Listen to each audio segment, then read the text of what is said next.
And we are live for the first time ever. Anything podcast. Where anything can happen. Now, I'm Chris. I think you're George. I told you George is a stink bug. George is the stink bug. Then you're Wolfpuck. Wolfgang is the spider. Wolfgang. Why did I say Wolfpuck?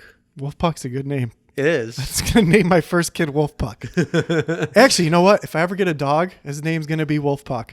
Why? I thought it was... But isn't the... okay, so Wolfgang's a spider. So who are you? I'm Aaron. You are Aaron, yes. And I'm Chris. And this is the Anything Podcast where anything can happen. And we talk about anything. Yeah. And we don't give a shit. Deep penetration. And we don't give a shit. We definitely don't. So... All right, so the first thing I want to talk about on this... Well, this isn't our first episode. No, it's our first not. episode of our name that we With the finally name. fucking chose. Dude, you're full credit to Chris. He just blurted out, why don't we call it the Anything Podcast? You're a freaking genius. Well, I The want best thing. America. I love it. America with the apostrophe. It's great. But that was great because we were...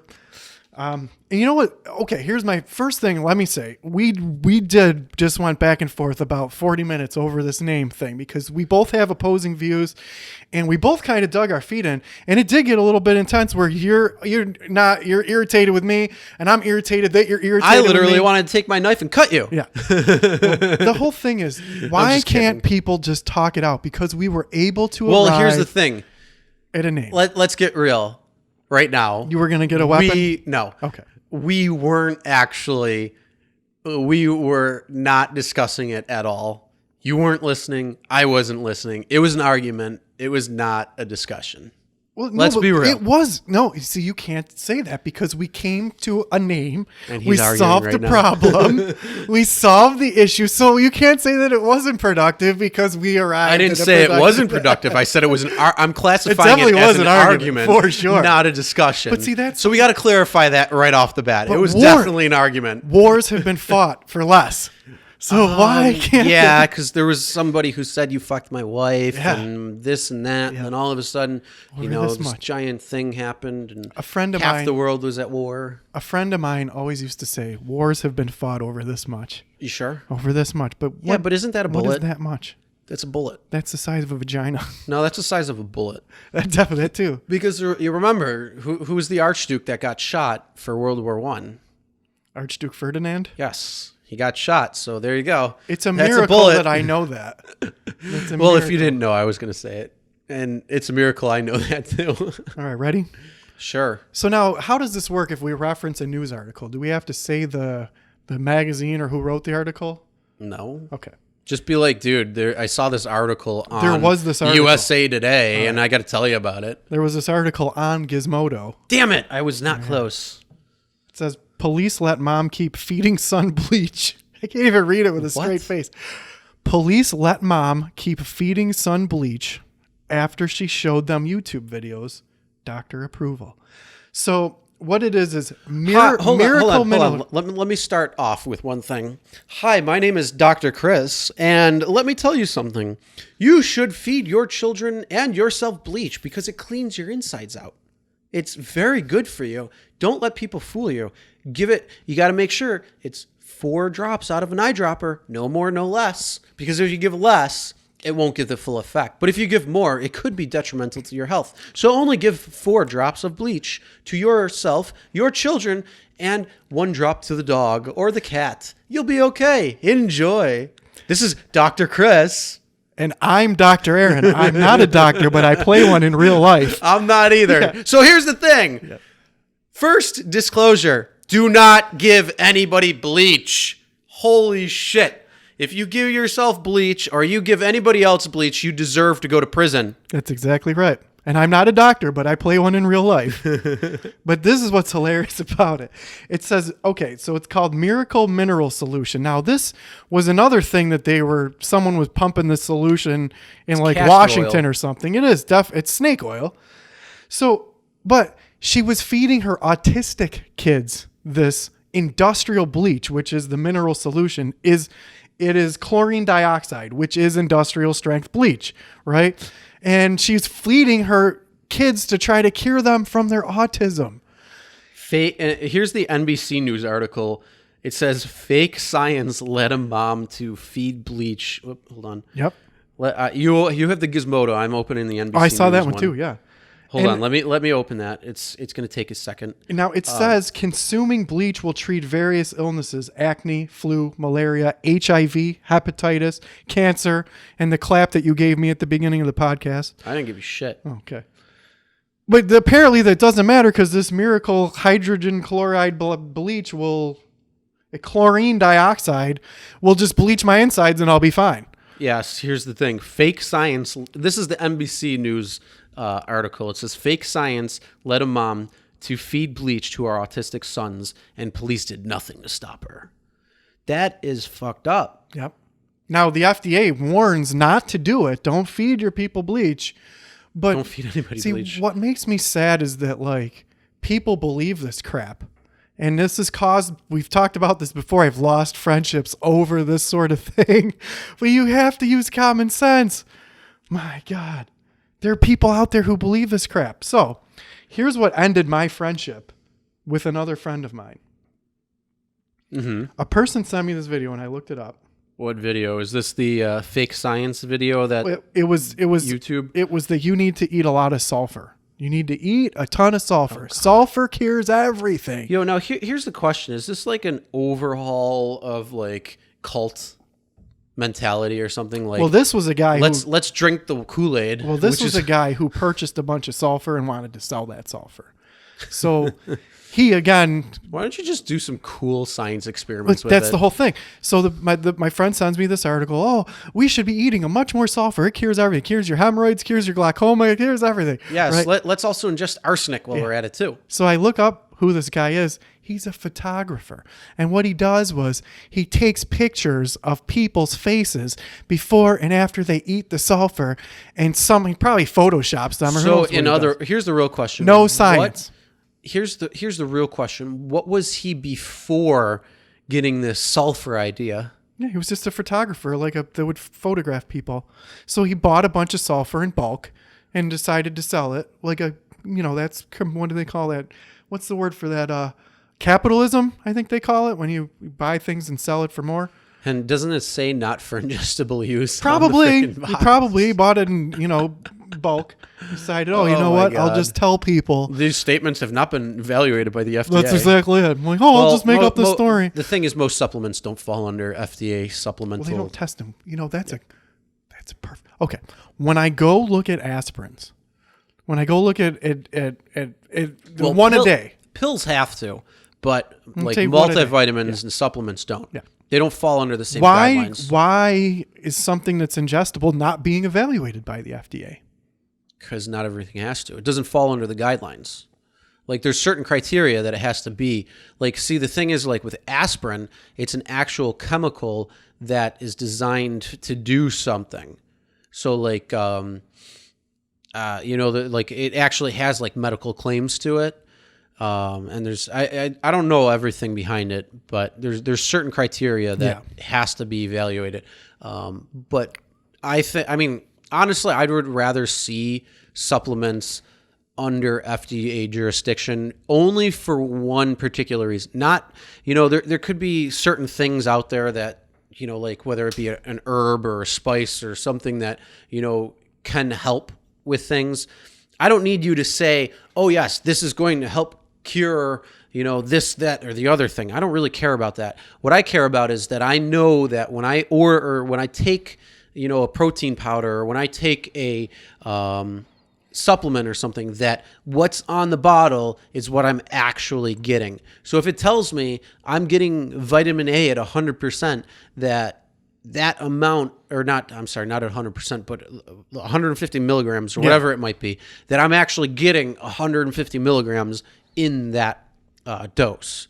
So that's where I'd like to see evaluations being done. And it doesn't necessarily have to be the FDA, but as long as it's a third-party source that is not receiving money from a company to fudge test results. Well, that's my whole thing. Is there some kind of quality control where whatever it is, we'll say, product A that says you need this.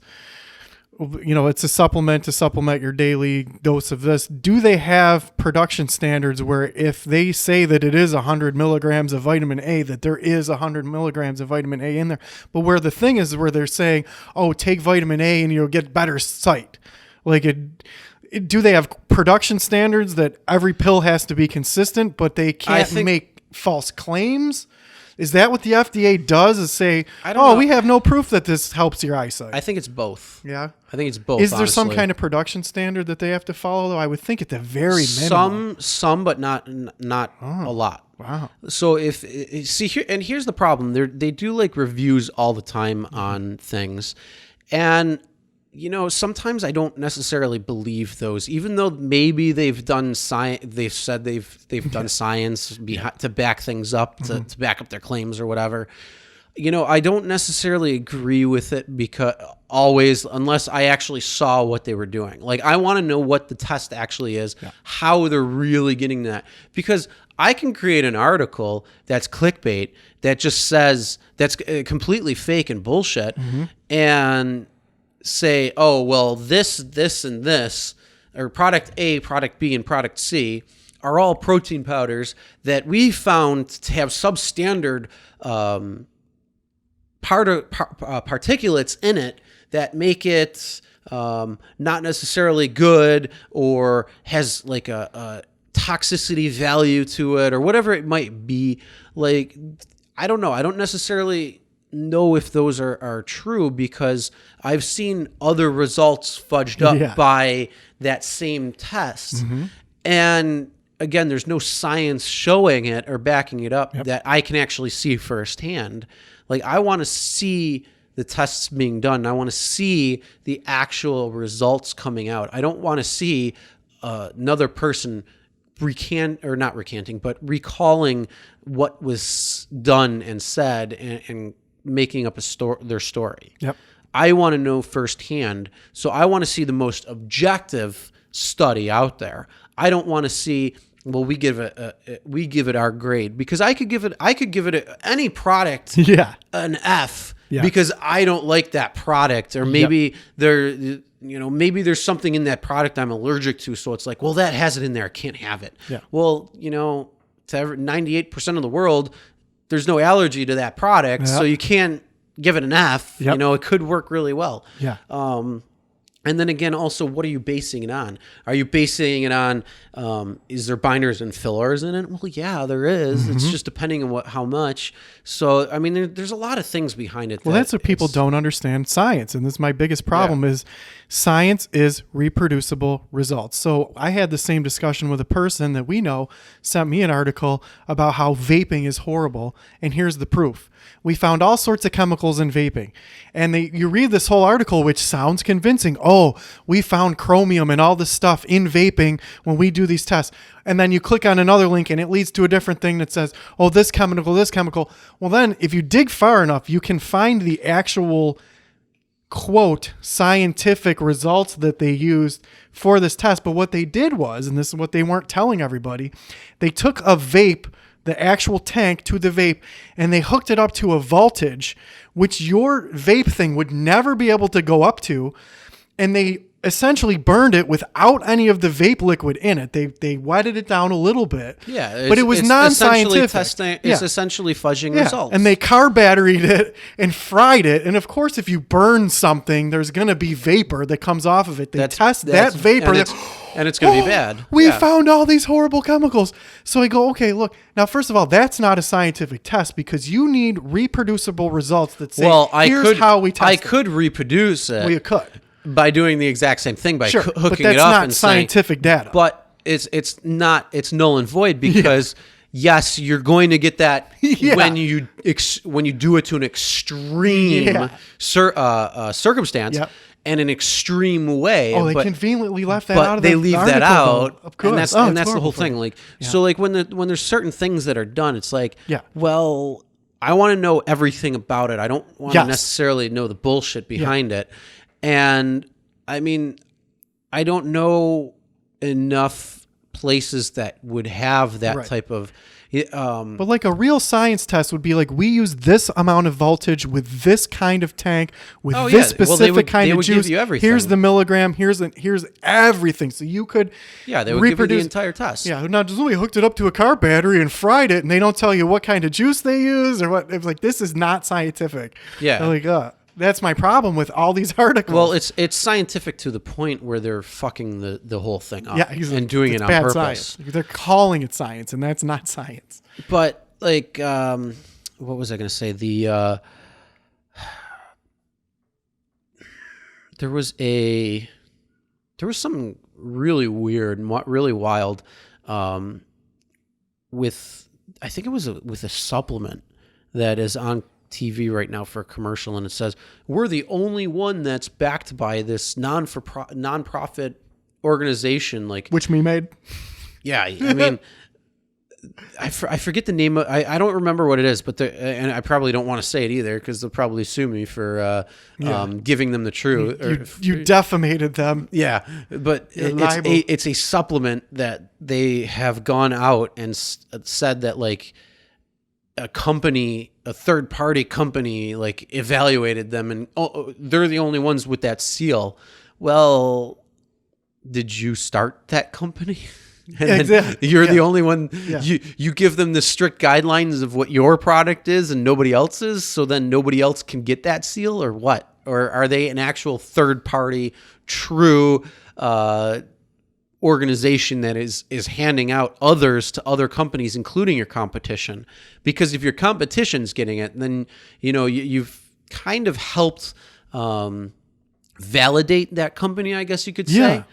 But if they're not giving it out to your competition, you've kind of invalidated them and make me question whether that company, that third party that's viewing everything, if they're actually legit or if they're not, or receiving money from you. Well, they just came out with an article talking about, I believe it was like the pop and soda industry, where like, oh, this was evaluated by this science technical, and it had a name like Science First American name, and it turns out that these companies funded this. It was just a shell company. It's the same That's thing. That's not real science. And it's the same thing when they were doing when the sugar industry tried to get the fat as the reason why it caused heart attacks. Because what was the president that had a heart attack that made it like front page news? Was it Reagan?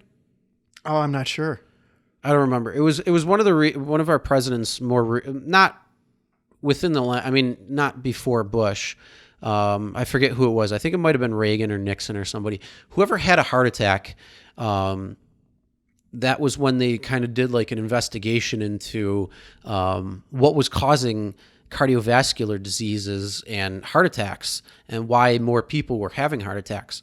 And so the sugar industry came out with this hoopla science that said it's fat and that sugar is perfectly okay, when in actuality it's actually the opposite. Like fat is okay for you because, hell, we've grown up. Good fat, not bad fat.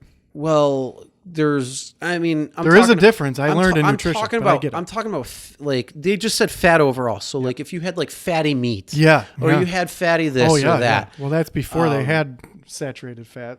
Yeah. So like fats like that are not bad for you. They're still good for you. And I mean, you want to limit the amount to a certain point, but it's the sugar that was actually more correlated with giving people heart attacks and heart disease. And they paid these scientists off to say that no, it was the fat and not the sugar. Well, you said, so this is an article in The Guardian that says, before you read another health study, check who's funding the research. And nobody's doing that. I know how to look up actual research because I'm a dork who likes science. But most people don't even know how to look or how to analyze what they're reading. Mm-hmm. But this... And they take it at face value. Yep. And it says exactly what you said. Recent evidence emerged that the sugar industry had paid scientists in the 1960s to implicate saturated fat. Mm-hmm. That's exactly what you just said. And this is an article in The Guardian. This is like Alex Jones conspiracy theory type stuff. No, wait, hold on. I got to mark that. We need to delete that name. Yeah, well, that's true. We don't want to be. What time is it? What time is it on there? It's showing. Okay, I got it. All right. All right, we're gonna censor that name so Yeah, everybody who heard didn't hear it. Who am I kidding? I'm not going to. I don't care. No, we don't want to be on that list. I agree. We're gonna have to cut that part out. What was It's it? sad to say that you can't even mention someone's name in our society these days. But that guy, it's bad what happened to him. But you're right. We're Oh gonna have no, to edit that it's out. everything. It's a joke. Yep. But yeah, no. So back to the bleach. Yeah. Let's go back to that because we really diverted, but I think it was in all good fairness. Don't drink bleach or eat Tide Pods or eat sulfur just because a photographer told you that sulfur is okay for you. Or bullshit YouTube videos. Yeah. Like the only YouTube videos you should watch are ours. That's the only watch. No. And maybe Hey, Joe Rogan. Thanks here- again, Joe Rogan. Here's the thing: we could be wrong. Yeah. We're not guaranteeing ourselves to be right. Well, that should be our disclaimer right at the beginning. The thoughts and opinions that I express can change every single day, and we are just from talking. the beginning of one podcast to the end of To the the same. end, yeah. we So, could change. yeah. And that's the great thing about our country is we enjoy freedom of speech, and my opinions are not, what do they call it, written in stone? Well, and I don't think it has. we're to just do talking here. I don't.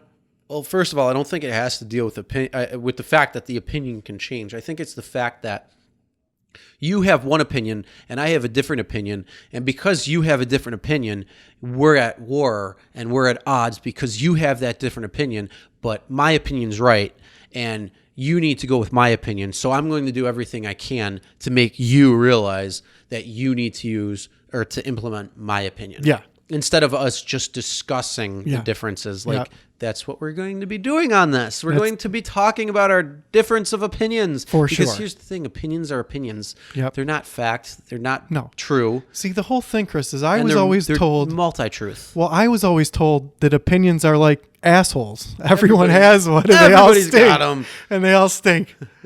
Is that right? Yeah. Okay. Well, I don't know about they all stink because some opinions are actually pretty good. They are pretty good, and that's what we're here for. We're here to talk about like the opinion of things. flat Earth. I think that's really good. definitely real. I know. And I can't wait to go on the cruise ship to prove everybody that thinks that the world is flat is not flat. They will be serving chlorine dioxide as a beverage on that cruise can't to the wait. edge of the. to Wait, the- right? 4 drops, no Yeah, more, that's right. no less. Yep, that will be the beverage that's on the cruise to the end of the flat Earth. So we're gonna go right to the edge and look right off. The edge No, of we're it. going to the ice shield. Oh, that's right. I forgot. There's an ice shield on it. I was doing so good. Oh my god! We did good. That was only a small. I'm gonna get you a wireless mic. No, I did. I was doing really good. Huh? Hey, this works. You're touching way it. better by no, but see that's a good thing. Is now I can do this. Oh my god! But no, this is a great choice because that does not make noise. I don't hear it. Did you hear it? No, Okay, it's much better. much better. I mean, it's not it's not like a radio or industrial standard. Yeah, Like but if you want to send us one, or 2 or 4, anything that's really Mm-hmm. good, we need an email. we have an email. We do. What is it? We don't need to, Okay. it's in the description of the video. All right, good. Well, we're going to need an On email YouTube. that we can actually say to tell people that if they want to send us things, like You don't need stuff. an email, you need an address. Well, and you that need a too, PO yeah. box. That too. So We'll get one of those. we don't need. Well, we need a website. first of all, if people want to reach out, like advertisers, and send us stuff, or advertise on the podcast, that can be done through email, which the email is tied in with our Okay. No, information. ready for a pivot? Well, first of all, I want to know the bleach. We didn't really discuss in depth the bleach. We just got sidestepped and talked about a lot of different things with making fake science and fake claims. That was pretty much the basis of it. So there's a woman on YouTube who has 6 children and 4 of them have autism. No, she was getting her information on YouTube. She's on YouTube. She has a YouTube channel. And she That saw makes it even worse. That makes it worse. She found the information on YouTube or some kind of social media. We don't want to specifically say, I don't know where she got her information from, but she's part of this movement of ignorance where you're just believing things that other people say. And you think in your head, well, I'm willing to try that because who knows why, and not doing your research. So then she also has a YouTube channel and Herself? actually fed her Oh, kid Jesus. the bleach, videotaping him for YouTube. Now, also a bigger discussion is how did she get 4 children that have autism out of 6? What's causing autism? We don't know. They find out that it's within the mother's womb. Is it? Yeah. Wow. At least I think that's like the latest that they've been thinking. Wow. That autism is caused more inside the womb due to whatever. I mean, I don't know if people really know yet fully or not, but I think that's what like the latest has said. Mm-hmm. I'm not sure exactly the causes or anything more what's correlated because honestly, they don't necessarily know. But here's the other thing too. When it comes to autistic numbers, and the reason why they keep growing and growing is not necessarily because of being autistic. It's because they keep, like, here was the autistic range, which was very close knit and met certain criteria, but then they expanded that. And then they expanded it more, Yeah. and then they expanded it more, so it covered more. So To like the spectrum now. to the spectrum, and Yeah, the now it's the spectrum is spectrum. so the spectrum is now growing and including more things. So now more people are on the spectrum are considered autistic, even though like back when autism was kind of defined. You know, now it includes more things Yeah. than just what it was defined originally. So that's the big thing right there. And I'm not taking away from people who have certain issues and Right. things, but you shouldn't call it autism. Maybe you should call it what it actually is Yeah. instead of saying autism. Because here's the problem with autism. You know, there's many different forms of it. Yeah. And I mean, are certain forms treatable? I don't know. I mean, certain could be, you know, other forms aren't. Yeah. So why wouldn't you, I mean, like you have Hep A or Hep C. Yeah. You know, you have different variations of hepatitis. So why wouldn't you want, even diabetes, you know, you have diabetes 1 and 2 or A and B or whatever the fuck it is. You have distinguishing factors. Why would you clump autism and make more people quote unquote autistic that really necessarily aren't or don't show signs of what autism was truly defined as when it was defined versus being elsewhere? I totally agree. Mm-hmm. Now, how about this? Failure to find a sexual partner is now a disability, says the World Health Organization. Did you get the article that I sent you because of our last discussion? So now, So when you now wanna do I have a disability? So again, hey, when you want to make a segue like that, say, dude, did you see this article? Instead of, so there's this article, you know, That's a good one. So this just so article we can. is express.co.uk, which I've never heard of, but apparently it's legit. Well, it's Do I only have a disability considered- now? No, because you're not in the UK. Oh, okay. Only in the UK am I considered disabled for failure to find a sexual partner. Yes. Well, that's why they made sex robots. Do they have those? Yeah, it's called the Fleshlight. Oh. You pack it in there. All right, sir. Here's the thing. It's acceptable for women to use any kind of weird jackhammer vibrator thing, right? If you Anything go to, that's a shaft-like Yeah, material, yeah. like they could use the microphone. for sure. But that's perfectly acceptable They for could use women. a water bottle. Yeah, right. But that's perfectly acceptable. Like if you go, well, for some reason for me, I just feel super awkward if I were to try to use a fleshlight or something. Why? I don't know why. Maybe it's my own hang up that I have to get over. is but your own My hang-up. whole question though is why is it more acceptable for women to have any kind of apparatus and it's not that it's shameful for men? Are you sure? Well, no, but I feel shame about it, and I'm sure other Because dudes do too. But I think that last- it's more acceptable because for women last- to use vibrators and Last stuff. I checked, men do more things in a sexual way than women do. at least when it comes down to it, men have a stronger sex drive. I mean, I'm not discrediting women. Women definitely do too. But I think it depends on what period in life you're talking about. well, yeah, I mean, obviously, but so here, I mean, I don't think it's unacceptable for anybody. You can talk to our friend that works in a porn shop Well, and that's my actually whole point. find out the truth behind the matter. Well, okay, that's a perfect example. When you go in there, walls full of vibrators and toys, right? But there's not walls full of flashlights for men. That's my Well, whole point. There are so many How do you- gadgets how for do you know- women. how do you know that they're not using dildos and sticking up their own ass? Well, of course. Here, hold on. Let me, I'm going to text our friend right now. Mm-hmm. Hopefully she'll get back to me Okay. before we end the podcast. So then I can actually, that's not them. So then I can actually get back to you on that. Yeah. It's a whole industry though. Like there's so many gadgets for women, and then we get the flashlight, but it's a double standard, I think, if you ask me. But I don't know why I would feel weird about it. I don't know if I could. But along the same line, we talked about this. I would never get a prostitute. Not that I'm against prostitution. I really don't care what you do with your time or your body. But for me, well, first of all, why don't we discuss, or why don't you go and talk about the reason why you say you have a lack of sexual partner that is now considered a disability. in disability terms from the of- World Health Organization, Yes. which is a So serious why don't organization. you talk about that a little bit, because I don't necessarily know if people, I know what it is, but I don't, other people don't know. And I need to take a moment to word this properly. Yep. It says people who don't have sex or struggle to find a sexual partner to have children with will now be considered as disabled, according to the Barmy new guidelines to be announced. Until now, so basically, if you're failing to find someone, you're disabled. So apparently I'm considered disabled by the World Health Organization, but I have a different issue.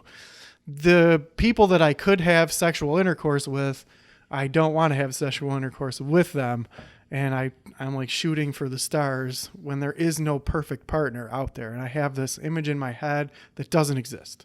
That's my problem. Well, here's the thing. It could exist in AI now, because they're coming up with all those fake faces. That's true. So maybe they could print and design a 3D robot, a sex robot for you, that you don't have to hear it or say or do anything. It just Yeah, I might do that. How much do you think it would be? $200,000? dude, it's like all latex and shit. It's All right. probably not that much. So the people who buy the fake sex dolls, the real girls, we ever seen them? Yeah. I don't know. There was one guy that I was watching some kind of Doesn't documentary he have like about. 2 or 3? Oh yeah. And Well, then there's a bunch of different And then people. who have yeah, it. but I mean, then he has like thousands of different dresses and hairs and everything, and he dresses them Yeah, up and takes them out to dinner. it's fucking weird. That's his real life. Now I can see you buy one to fuck it, right? But once you're taking it out and treating it like it's your real wife, if you cross the line, You got a little problem there. You might and have a little problem. really need to if you talk cross to the line, somebody. I think so. Because they're for sex. If you buy one for sex, Yeah. oh my good lord. I mean, but here's the Whatever thing. makes you happy. But here's the thing. Do they call it Wilson? It's definitely Wilson. Wilson. You know, that was on TV the other day. I was flipping through the channels when I was like trying to find something good on, because when I was in Vegas and like to just chill out to before bed, and that was on. And I'm like, oh, that's great. But I didn't watch it because I wanted to watch whatever else was on. All right. So Too first of all, boring for how long were you in Vegas? Sunday to Friday night. What did you do while you were there? A lot of stuff. Like what? Went to the strip, enjoyed, gambled a little. Got 3 women tried picking me up for a foursome. Really? Yeah, And how was that foursome? they were pay girls, so I'm like, Oh. sorry, no. You had to pay them for their services? Yes, they were pay girls. Gotcha. So I'm like, no, but thank How you. much would their services be? Do you know? You know what? I don't know. It's I think up to them. It makes sense. So I've never been to Las Vegas. I've never been to a brothel or had a prostitute either, so I couldn't tell you.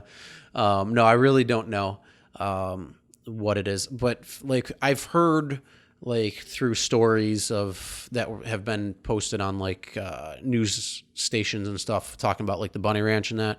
I guess they make up like their own they can make up their own figure, like depending on who the person is or like what they might look like, or how repulsive or attractive the person might be, can fluctuate the price, or maybe who it is. If it's like a stand-up senator who maybe goes and visits on the DL, they might try to hush for sure. a little bit more, so that hush money might be a little bit higher. But no, I think it different. Like essentially, they just said, "Hey, you wanna go back want to have 3 girls?" And I'm like, "Sorry, I'm just hanging out, having a good time." Now, on a scale of 5 out of 7, how were the quality of these women? Were they busted? Were they okay? Were they done up nice? One was really hot. Yeah. One was pretty decent. The other one was like all right. Okay. So it wasn't like smeared makeup and broken heels. Dude, you're in Vegas. And You're in Vegas. tracks falling out. Okay. You're not in the falls. I haven't seen Are those kind of toots in the falls? That's hilarious. I mean, let's be real. This is Vegas. It's high roller. It's fast money and loose women, and they're usually very attractive and cosmetically altered. Awesome. So, okay. I mean, I think there's a higher concentration of tit jobs in Vegas than there was in LA. No kidding. When I was there. Wow. No, I did that. Did a little weed. Okay. Okay. So is it legal throughout the whole state there? Nevada, yeah. Wow. So, like, you can go. I mean, it's recreational medical. Okay. So, I mean, I can go. I went in, got some. I got edibles because I don't want to describe smoke. the experience to us who live in states where we're still under the hammer of oppression. Go to Vegas and have some fun. Well, describe it to us who are laymen. It's just like a store. It's a store? So, like you talked about a sex shop earlier, where you walk in and there's lingerie and dildos and toys and all the lube and all this crazy shit there and videos. It's the same thing. You can walk into a pot shop and it's all different pot. Oh, exciting. Pot-related products. Counter and stuff? Yeah, like pot, like, so the plant itself, the bud, the different types. Now, do they have smoking apparatuses? Do they edibles. Describe like the different strains and the strength so you know exactly what you're getting? Yeah, you know exactly like the percentage THC and if it's sativa or indica, the strain, if it's a hybrid. I mean, all that. That's really good. Same thing with edibles. Same thing with. I mean, everything's pretty. So well. If I was to go into that shop and say I want something really mild that's not going to give me paranoia or anything like that, and not going to send me the moon, they'd be like, "Oh, try this pink Himalayan salt here." Did they have a name for it? Yeah. Okay. Mm-hmm.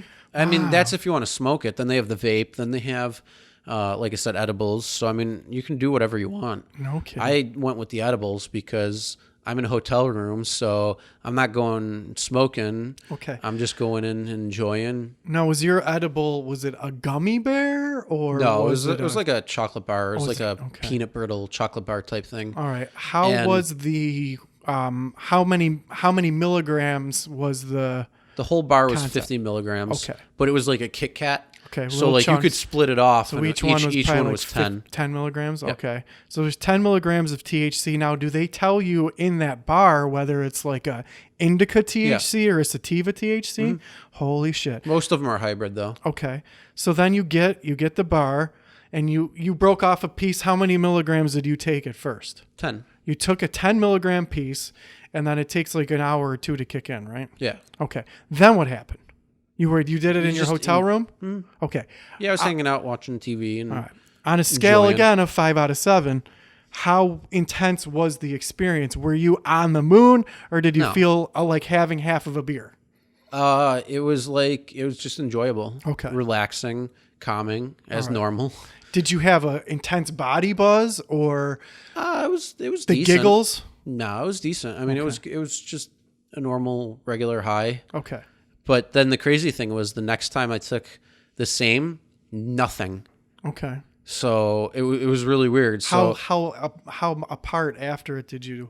The next night. Okay. So the next night I took another one, felt nothing. And it was like 2 hour, like 2.5 or 3 hours went by. No kidding. And like I was hanging out, like I was down in the casino or in the sport book or watching, no, I was watching the hockey game. Yeah, was it the hockey? No, well, I mean, I was watching the hockey game and the basketball games because those were the championships going on. And so I was watching that, doing a little gambling and that. But yeah, that night, nothing. The second night. So I'm like, all right, well, I'm going to take 10 more. And then it hit. Okay. But yeah, I don't know.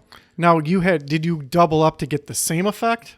Or when you took the second piece, was it a little bit more intense? No, it was probably the same as the first night. Okay. So I don't know if like just the mix was off or something. Like, if maybe it went to one side and like, I don't know. It was, Well, it's hard it was to just tell. strange. There's been times where I've drank in so much alcohol that I couldn't believe it. And you're not drunk. And then there's been other times where I've had 2 or 3 beers and just felt completely buzzed. So the chemistry of your body sometimes Oh yeah, for is sure. really weird. Like it could have been to like what you ingested earlier, how full your stomach is. I mean, there's a lot of factors to Very it interesting. and on the breakdown. So that was 30 milligrams out of the 50 milligrams. Then you had 20 milligrams left of that bar. So you just took it like I said, ate it every night. Awesome. So That sounds like a lot of fun. So, and it wasn't. it's good to relax. It's good to sleep. Well, here's the problem is that, and this should be a warning to everybody. Again, there is a downside to every single thing in life. So you have to be responsible. Now, there were reporters who, when it was first legal in Colorado, they went and ate 100 milligram bar of chocolate, right? Well, that's just stupid. Well, and then and then they go, "Oh my God, it's the most horrible experience I've ever had, and no one should ever do this." Like, well, you drank the equivalent of drinking a bottle of tequila, and you don't drink. Yeah. Of course you eat this, and that's what the problem is. They're giving all these people a bad name, and going, "Oh my God." Well, there's risks to everything. You need to know what you're doing. Well, they also need to do real science. It's the same thing as we were talking about before, where they're doing like with the vape pen and they're talking about certain things that aren't necessarily true. Like you're doing such an extreme amount. Yeah. Like that's just stupid. Yep. I mean, certain people can do 100 milligram Of course. in a Who sitting. are experienced pros, but if you're a reporter who's never done anything before and you don't know what you're doing, and then you eat 100 milligram bar in your hotel room, and you're like, "Oh my God," I can imagine. It's just stupid. Yeah. Like there's certain and edibles are much different than smoking. So if you've never done an edible before, it's so much different because one, you take it and the effects take a while. Yep. Because it has to be processed through your stomach and intestines before it can go into your body and become active. So it can take up to like 2 hours for it to take effect. Well, okay, so when you go into this shop, is there any kind of warning that says don't eat 100 milligrams of this? No, because they'll talk to you about it. They do? Like, yeah. Okay, Oh yeah, good. they're pretty smart about those things. So they'll ask like you. feel you out, like have you ever done this before? Yeah, they'll find out. Now, so if you weren't able to go in there and see this has 10 milligrams in it, this part, you would have never known if it was something on the street like, "Hey, you want to buy this candy bar?" Yeah, you wouldn't know how that's much. the whole thing. I made it in my basement. You don't know. But here's the other thing. Like they had like brownies and like bars that were like probably this big. So it would have been like, say, like 3 by 3 inches or 3 inch by 3 inch. And it's like, well, even that, I don't remember what the THC count was in that bar, but it's like, well, how much are you actually going to eat in that? Are you going to eat a quarter of it? Are you going to eat an eighth of the bar? I mean, how much are you actually going to eat of the bar? So you got to find that out, but you'll know. Yeah. Like as long as here's the big thing. First, if you're ever going to do edible, start at the minimal. So or start at like 5 or 10 milligrams just to see how it is for you. Yeah. And then if it's good, stick with that. Or if you need a little bit more, go up to the next level. So, do 10 or 15 or 15 or 20 or something like that. Get to the right level. And then when you're at the right level, then you know. Yeah. So like if that bar that I was telling you, that 3 inch by 3 inch brownie, if you know it's 100 milligrams in there, but you can only eat 20, Yeah. you eat a fifth of the bar. Yep. Or if you could only eat 10, you eat a tenth of the bar. Yep. So you figure that you have to be smart about the things. Yeah. Like you can't just be like, oh, I'm going to eat the whole fucking brownie. Of course. Or whereas if you're in a state where it's illegal and someone's like, hey, here's a brownie for you, you don't know. You don't know who made it. You don't know what's in it. There's no quality control. If you buy it anywhere that like just on the street, whether it's illegal, of course. if I was in Nevada and they were selling brownies right on the side that said, oh, here's the pot brownies. Yeah. Here, have one. First of all, well, that sale is illegal because it has to be through a shop. And that's when it should be. But again, you don't know what that concentration is. These ones are being done in a actual facility where they're making it and they're putting the same amount in each one, so or at least they're doing like a low strength or mid strength or a high strength depending on what it is. So like here's the crazy thing. So I smoke occasionally, and the first time I tried it in Vegas when it was legal was about a year and a half ago. I was there for a convention, so it was over the weekend, and the last night I was with my ex-girlfriend, and I said, all right, well, I'm going to go grab some weed at the shop. And I wasn't really sure what I was going to do until once I got there. So I'm like, all right, fuck it, I'm going to try edible. And that was the first time I tried edible. Now I have a pretty good tolerance of smoking. Like I have a high tolerance. Like I can smoke a bowl myself and be like perfectly fine. And it just hits me a little bit. Like I have a high tolerance to smoking. So I'm like, all right, well, I went to the shop. It's a newer shop because it just started, I think earlier that year or whatever it was. It was more recent, like when the shop was open. So they didn't have a lot of stuff in there, but they had a chocolate bar, and it was just like probably a 1-inch square, and it was 10 milligram, and it was 33 milligram. So I'm like, all right, fuck it, I'm gonna go with the 33 milligram, and because I have a pretty good tolerance. Dude, I hit that. I ate that. I gave a little bit to my ex. Like she just took like a little nibble of it, and then I took the rest. And here's the crazy part. So this chocolate that I ate, dude, I fucking ate it, and I just tasted weed. Like it was weird because it smoked. Like, that was my third question. It tasted like I just smoked. And so, dude, then we go down to the casino, like. I forget about. I think she had to get ready a little bit more. So then we go down in the casino. It was probably like a half hour later or something. 45 minutes goes by, whatever it was. So I knew like it's got to kick in at some point soon. So we're down in the casino, and she's gambling, and all of a sudden they play music in the background when in the casino there. Okay, and it started getting a little louder.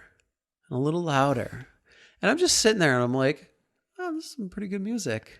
And then all of a sudden I start realizing, because I'm standing while she's sitting, and I start realizing like I'm kind of like dancing to the fucking beat of the music right now. And then all of this, like when I came to realize that, like I was fucking tripping out my ass. No shit. I was fucking so smoked at this point. And so I'm like, oh fuck. And then I'm like, everybody's going to know I'm high right now because like, I'm just like, who's going to be sitting there dancing? Like, I mean, I wasn't like full on, like I was just moving to the groove. I was just moving to the groove a little bit. And so I'm like, all right, I got to stop that. And then all of a sudden, like I became much more conscious of the fact that like it was starting to set in. And then all of a sudden, all the fucking bells and whistles and everything, the dings and the dongs and the lights and everything was just like overloading. And like to the point where I needed to like leave there because it was just overstimulating everything. And so I tell her, I'm like, look, we gotta go back up. And I like, she put in like a 20 or something, and it was like 1575. I'm like, oh, she better not fucking hit anything. So she goes through that, and I'm like, all right, we got to go up. We got to go back up to the room. I'm like, I can't deal with it right now. There's just too much going on. And she's like, all right, let's go. And then we're walking through the casino, she's got like a little addiction problem when she's getting going. Like it's hard to stop her. Mm-hmm. So like, luckily I did too, because she probably blew like I don't know, maybe 100 or 150 at that point. So she like grabbed another 20 and like she looks at me like a little kid, like, I want to buy this. And I'm like, no, we got to go up. So we go up and I go right, like I just take my clothes off and like get ready for bed, lay in bed and turn the fucking TV on. And I'm just sitting there like, my eyes are fucking redder than the devil's dick at this point. And she's like, you're fucking stoned right now. I'm like, I've never been higher. Like, holy shit. And that was just, this was like I said, a 1-inch square, 33 milligram chocolate bar that fucked me through my asshole. Were you seeing any kind of shapes or colors? Were you that high to where you were seeing triangles or circles of yellow or green? No, it was more because the TV was on, so I was more focused on that. But what it did was it like everything else was just tunnel gone vision? because I was more focused on that, and that's what it does. Could you feel the THC just coursing through your veins? I wouldn't say no. Well, I wouldn't say coursing through. I would say the massage. Did you get? It feels like a massage because the wave? you're the wave that goes through. So I felt that. Now, like I knew what I was in for, so like I didn't fight it or I didn't get scared or anything. Like that's one of the big problems too. Is most people, because you can't get out of being high once you're high. Like you can't get out. You just got to go with it and ride with it. Lean into so it. As long as you know what's coming or you know what's going on, you're more fine with it. Like if nobody or if somebody did that and didn't ever do weed before, it'd be horrible. They would be like freaked out. They would probably be sitting in the corner of the hotel being like, oh my God, they're going to get me. Oh my God, what's going on? I can't take this anymore. So needless to say, when I was there this past week, I went to the same shop just to see what like anything new that they had, and they had quite a bit of different stuff because, like I said, it was a newer shop at the time when I first went. So I went.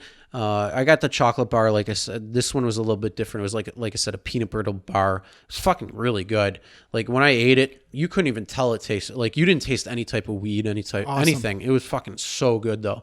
So I ate it. I ate 10 milligrams because I'm like, fuck this. I'm not going to deal with that 33 milligram thing. So I ate the 10. I felt good. I was happy. It was a good level where I enjoyed it. I had, I was relaxed. I was just chilling out. And dude, I got to the point where it would not allow me to stay up any longer. Like I had to pass out. And it was only because I was up from the day before with all the traveling and everything. Oh yeah. So like the time difference, it would have been like 5 or 6 in the morning when I actually would have like fallen asleep. So it was like this long freaking day. So it was like just good overall. And then, I got a pretty good sunburn too earlier that day. So it was really good because like the pain nullification of it. Took you away? Yeah, it was. I mean, it was good because, you could probably see a little bit of burn, but I got a good color. I'm happy. Yeah. But yeah, no, it was. Oh my God, dude! Like, it was just nice. But yeah, like I couldn't stay up any longer. Like I was up for a good amount of time, hanging out, having a good time, and then I just, like I said, it got to the point where it's like, all right, I can't stay up anymore. Yeah. So I passed out, and dude, I slept really good. I was happy, and then like I said, the next night I did it. Man, nothing happened. Yeah. Like nothing. It's really weird. But also, I literally just ate a massive meal before that. Oh. So that obviously played into an effect. Well, plus maybe the combination of travel and being up and doing all this stuff. Yeah, maybe your body was a little everything bit more can sensitive. hit differently. Again, like I've had 3 beers and felt wasted, and then I've drank a handle of Southern Comfort and not... Yeah. I've been like, I'm drunk, but not, I'm 3 beers drunk. It's really weird. Mm-hmm. I got one for you. How about this? A Louisiana coroner claims fatal cannabis overdose. This would be the first overdose in history ever recorded dying from cannabis. But this Louisiana coroner says he is convinced in his head, I think that this was an overdose of cannabis. Well, first of all, they need to get another person in there because his opinion is going to strongly outweigh what's going on. And so you need to have another person come in and actually do the autopsy at this point now. Yep. Claims he's discovered the first known THC overdose fatality. Medical and cannabis experts, however, widely disagree with this St. John the Baptist parish. It's what? Yep. Wait, what? No, now you got to go into it a little St. John bit more. the Baptist parish coroner. I think that's the city, or is that so? the name of the city? It sounds like it could be somebody or a parish who's already against marijuana, and they're probably trying to, do something. But they've had people where they're doing like 1,000 milligrams. All right, so of fucking that shit. He rules, and you're gonna be like, he ruled that the cannabis caused respiratory failure. And then the doctors say that there is no known fatal overdose with cannabinoids.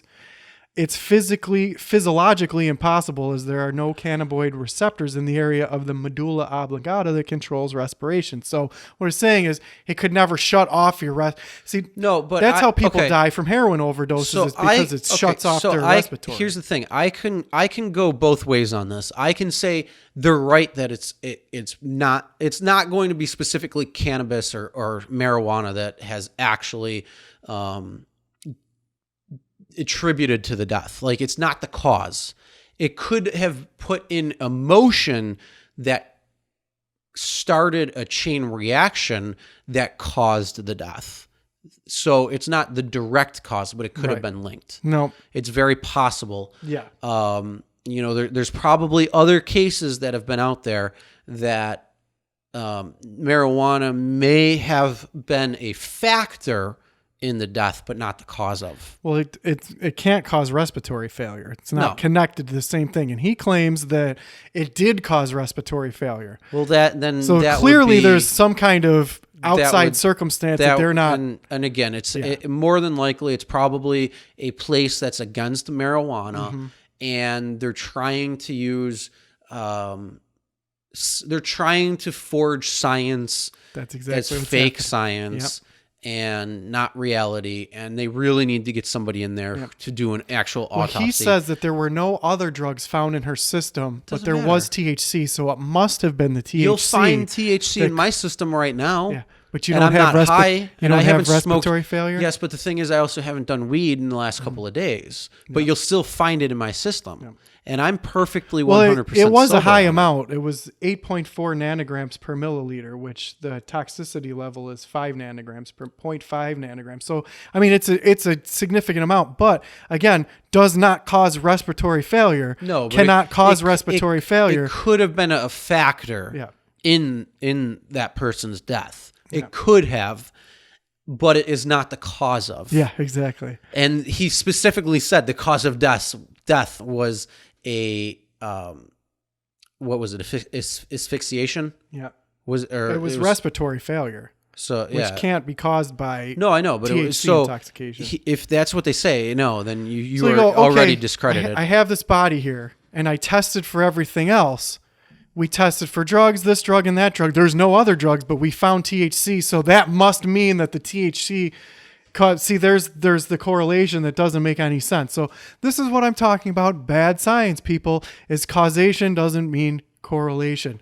So we have to really think that, well, maybe there's some other kind of circumstance that you didn't test for that caused respiratory failure. And just because you found THC doesn't mean that that is the cause. You have to have a proven link. You have to be able to say significantly with evidence that this is what caused this problem. And you can't do that, then you can't say that that's what caused the death. But that's what's happening in this case. They're saying that because we found this, that must mean that this is the cause, which is not how science works. You have to prove it. There is no proof in this case. So everyone out there that is listening, if you ever read this article, we want to find some other, maybe they went swimming and God, who knows? I'm not a medical doctor, but I do know that this article is what I call jumping to conclusions or leaping to conclusions and putting things together that can't be correlated. You can't say that just because there was THC present and there was respiratory failure that the THC caused the respiratory failure. You have to prove it. You have to prove scientifically, and not just that's maybe the cause. You have to prove without a doubt out. And that's how science works. So until I see this proof, I'm declaring shenanigans on this article. So if you people out there are reading it, don't fall into the fake news. I think that this person probably just wants to make a name for themselves, or who knows what their motivation is. But they're not going to stand up to scrutiny for sure. So that's all I have to say about that. Well, yeah, I mean, there has been no recorded death yet. Not to say it can't be a factor or it can't be a cause. Because here's the thing: somebody could be allergic to weed, smoke it, and then all of a sudden, there's more. But wait, there's more. The deceased boyfriend said that the user had been to the ER 3 weeks earlier because of a chest infection, and they sent her home with over-the-counter medication. So I would go out on a limb and say that chest infection is probably what killed her. oh yeah, The vaping may have been a Absolutely. mitigating factor, sure. But THC overdose, nope. No. Definitely not. I mean, just the act of whatever it was could have been a factor that tipped Yes. the scale. Yeah. Because, like I said, here's If the I thing. have pneumonia, I probably shouldn't be vaping. Yeah, but I mean, well, yeah, but here's the other thing too. Like, people can, be allergic to it and not necessarily know, and then they smoke, and then all of a sudden, their throat closes up or something. Yep, like a fish allergy, like a shellfish allergy. I mean, Dude, you're that, being very a bee shellfish sting, right now. a bee sting. I mean, that's the whole thing. Like, anything can happen. You don't necessarily know. Yeah. Um, But see, that would be a different But category. That would that's- be anaphylactic shock or some kind of allergic reaction. yeah, but it would You still be can't say, due to. But you can't say that the cause of death is THC overdose then. No, you can. No, that definitely can't. But I'm saying it can be. It can be a factor. Yep, contributing factor, for sure. Again, it can't be the cause. So declaring shenanigans on that article. Fucking bastards! I know. Oh but my this is- god! This is what happens. This is the world we live in these days. No, you know what the world we live in. That coroner should drink the bleach. He probably already is. Yeah, definitely. But help no, you. here's the thing. You know what world we live in today is the fact that you and I can have a conversation about anything, and then all of a sudden, 18 minutes later, when I'm scrolling through my Facebook or Amazon or something, it pops up and says, "Here, you should check this out. This That's product." scary. That's really Because scary. it's listening. No, they keep saying that they're not listening, Oh, they are. but they say that they're not. But here's the thing: you can look in their stuff, like in their terms of service and stuff, like buried deep down, dark, secret little passageways that nobody gets to. It says, "We record your information for the purpose and use of advertising." And then we Scary. sell it to advertisers to advertise to you. Scary, very scary. So you and I can be talking about salt lamps. Yep. And then all of a sudden, a salt lamp is going to pop up in our news feed on Facebook. They keep or saying that they in don't do Amazon. that. Who says that they don't? They say it over and over again. I have never seen I haven't ever seen them ever come out and say, "We don't record your information." I've never seen that. I also haven't gone looking for it, but I've never seen that. I think I remember at least Facebook saying that they weren't listening to your phone. Like your phone, if I say salt lamp near my phone, oh no, we're not doing that. We're not using the voice recording. Yeah, but see, here's the thing, and I'll tell you how they I'll give them the benefit of the doubt and say that they don't listen. That Amazon listens, but Amazon has ads in Facebook, so they can target So yeah, ads that makes to perfect you sense. Yeah. through Facebook. So it's Amazon who's listening. I can give them the So that- Google okay. or Google. All right. Well, that's just like saying, okay, we here in the United States, we are not spying on your phone calls, but some other part of the other foreign country does record all of your phone calls. We get all the information from them, but we didn't do it. We're just getting it from them. That's They just get, like a way. they get it back. Yeah, it's like, called we're giving going our. around, It's yeah. called going around the bush. Yeah, exactly. And I think what is it, Australia or something? There's the records Five our- Eyes. It's Australia, Canada, probably the UK. I think they call it the Five Eyes. But that's a whole other conversation.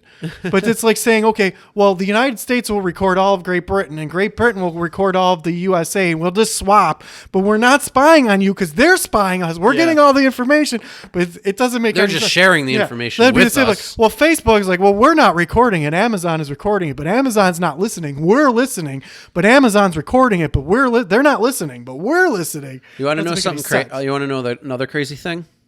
So all your new smart TVs that you're getting that you hook up to the internet, if you read the terms of service, they record everything you watch. And the ones that are voice activated, Yep. listen and record everything you say. Yeah, it's crazy. Vizio got busted because they were not telling people that they were recording everything they're watching and were sending it. Now they're just telling people, but they're still doing it. Well, here's the thing. There's no opt-out clause. You can't opt out of it. Well, the whole by- thing, it shouldn't even be opt out. It should be opt in. It should be like, hey, do you want us yeah, to it send that you're watching episode 5 of Seinfeld right now? Do you want us to know that you're watching that? Yes, that's okay. Okay. Or no, it's not. And it should be not just general, every single instance, every episode you watch, they should need permission. Can we share this permission? That would stop it altogether because nobody's going to give permission every single time. No, not at all. And it shouldn't be you can only use the service if you agree to these terms of service that we have. When I mean it's ridiculous, and that's the big thing. So like to me, yes, I think we should be able to control what can be said and what can't be, or what can be recorded and can't be recorded. And you're right, it should be an opt-in, not an opt-out, and have the ability. First of all, there's not even an ability. Yep. Nope. Like, what do you mean I can't use my TV without it watching and sending everything I watch? That's how you get. First of all, that's how you get cheap TVs. Yep. That's because they're offsetting the cost by it's a subsidy, essentially. Yeah. Oh, because let us put the software on advertisers- there, and we'll pay $100 per TV set, and you can sell it for $300 instead of $400. Makes perfect sense. I get why they're doing it. Oh, so our friend just got back to me Oh yeah. about talking about women or men using more toys and things and coming into the shop for things. And she said it's usually equal. Okay. So men come in just as much as women do. The only difference is it's in your mind due to whatever reason that you think that women, maybe it's the porn you watch that you only see women using toys versus men or doing certain things. I don't know, but then again, I don't know why you'd be looking at men for porn anyways, unless they're just in it fucking the girl. Well, here's my thing. When you go into that store, all vibrators and dildos all over the place. Yeah, but again, how do you know that guy isn't? Well, I'm using sure it? guys could use it. Of course they could. But it just seems like it's more geared towards women, which leads me to think that more women use vibrators and sex toys than men do. Coming from the source who actually How many works sex there, toys do you have? I don't have any. Okay. Because I have a vagina that I have sex with. Well, even if you didn't, though, I think that most men don't have sex toys, whereas I think a lot of women do have sex toys. According to somebody who works in an actual store, Are those men it's buying equally. sex toys for their women? I didn't go far into it because she Ask her probably that. doesn't know that. Yeah.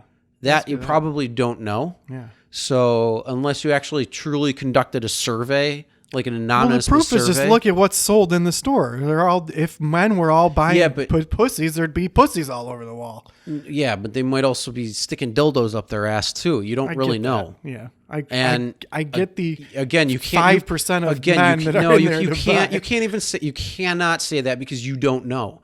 Just because you're not doing it doesn't mean a lot of other people I get aren't. it. Like the finger in the ass thing is a pretty big thing, yet I don't like fingers in my ass. So you think that there's an equal amount of men who are buying dildos for their buttholes than there are women No, I that didn't are say buying... that. I didn't say that. Stop trying to make up statistics right now. The question I asked her was about men and women, and she said it's usually equal. Yeah. So I'm going on the fact that it's usually equal that people come in looking for stuff. Yeah. What that stuff is I'm not getting into the depth of that. I just wanted the general. Ask her that. No, because all I want is the general. What people do on their own time is their own business. Well, of course, I don't but really care. what I'm saying is, I think that there's more women who are buying vibrators and sex toys than there are You men can't say that using because them. if it's equal. I mean, look at Frank. And we're not to anybody who's listening and watching. It's an inside joke that Aaron and I and our friend who works at this porn shop has, because it's a person who frequents that shop and buys certain things that I would say the average person might find a little strange, but some people find it perfectly acceptable because this person buys it perfectly acceptably. I guess that's all I can really say about that. Yeah. But yeah. Very interesting. So back to what we were actually discussing before. Facebook has gone on record to state that it does not listen in on your conversations. That's what Google told me. What month when was that article posted? Yeah. That's the real March thing. 8th, 2018. So they've gone over a whole year and plus. Yeah. Oh, sure. For sure. It is creepy how you could be. I remember one time I was talking to either my brother or a relative about a specific bank. Mm-hmm. And then on the phone, hey, you should bank with this specific bank. You're like, wait a minute. We're talking about this specific bank. Well, see, here's the thing. Okay. Not doing it. So let's use this example. Let's pretend for an instance or for hypothetical that Facebook doesn't actually listen. Yeah, but what other apps? But again, you can Google Yeah. pays attention to this, and then Google puts ads onto Facebook that are targeted ads directly to certain people, because you can do that. Same thing with Amazon, same thing with Walmart. So there's definitely these apps that can do that and are paying attention. Yeah. Because I hate to break it to you, but if we're talking about, I don't know, diapers. Yeah. And all of a sudden diapers pop up on, you can kind of see what is, like, if it's a suggested page that you should like, that's Facebook listening. Yeah, for sure. But if it's an advertisement for Amazon that's coming on, that's Amazon listening to you. So you can kind of decipher what type of things are actually popping up the annoying and thing, how they're popping up. It's obviously an invasion because you're talking about something and then all of a sudden now it's popping up. That's the problem. Like, we all know that when you type something in, that it's going to record that you typed that in there and use that to target. Yeah, we all know that. And even that is creepy in itself. But listening all the time to the conversation that's going on around and then trying to use that. So this is what I think what I think we should do next podcast, next week. Yeah, we'll do some research. No. What we're going to do is we're going to come up with a topic or a product that neither of us have any interest or any want or the use most for. Ridiculous thing too. And we're going to put our phones into a different room. Okay. And we're going to separate ourselves away from that. And we're going to decide what we want to use. Okay. And then the entire podcast, we're going to talk about that at different intervals and different times with our phone sitting right next to us and out. And then we're going to, because I know you don't have Facebook, I do. Yeah. So I'm going to see what pops up, if anything, and then how it pops up. Well, I had to get rid of Facebook because of the bleach drinkers. I just couldn't take all the fake articles. But that's where all the flat earthers are. We need to stand strong. We do need to stand strong.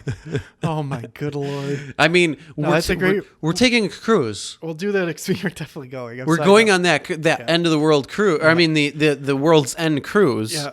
You know what? All those people. Oh my good Lord! Hey, I heard the best thing. I don't even know if we should bring this up, but the cure to suicide bombings is to tell those people, well, if you were going to go to this mystical place, the person who convinced you of that would have already blown themselves up. And I thought that was they're like, okay, this person who's telling you that you're going to receive all these, why didn't they blow themselves up already? Because he works in mysterious ways and he's telling us that person is the vessel. Oh, good so Lord. They have to live and tell everybody else what to do because those words are coming directly from the big guy or gal. He didn't tell me, though. He told you. Not Yeah. me. He's working through me to tell you. At least I'm the one who's living. Yeah. Yeah. So you can go and Yeah. No, he told me to tell you. No, He's working through me. I talked to him and he told me to only talk I to you. can. No, only I can hear. Wait, hold on. I need the seeing stone for this. Oh my good Lord. I need the seeing stone, and I need John Smith. Where is he? Because he can decipher. So crazy. We should have a whole nother topic about that because it's a sensitive subject that I'd really like to talk about someday. But we'll keep it light. So here's a story about a young man that's from our local area.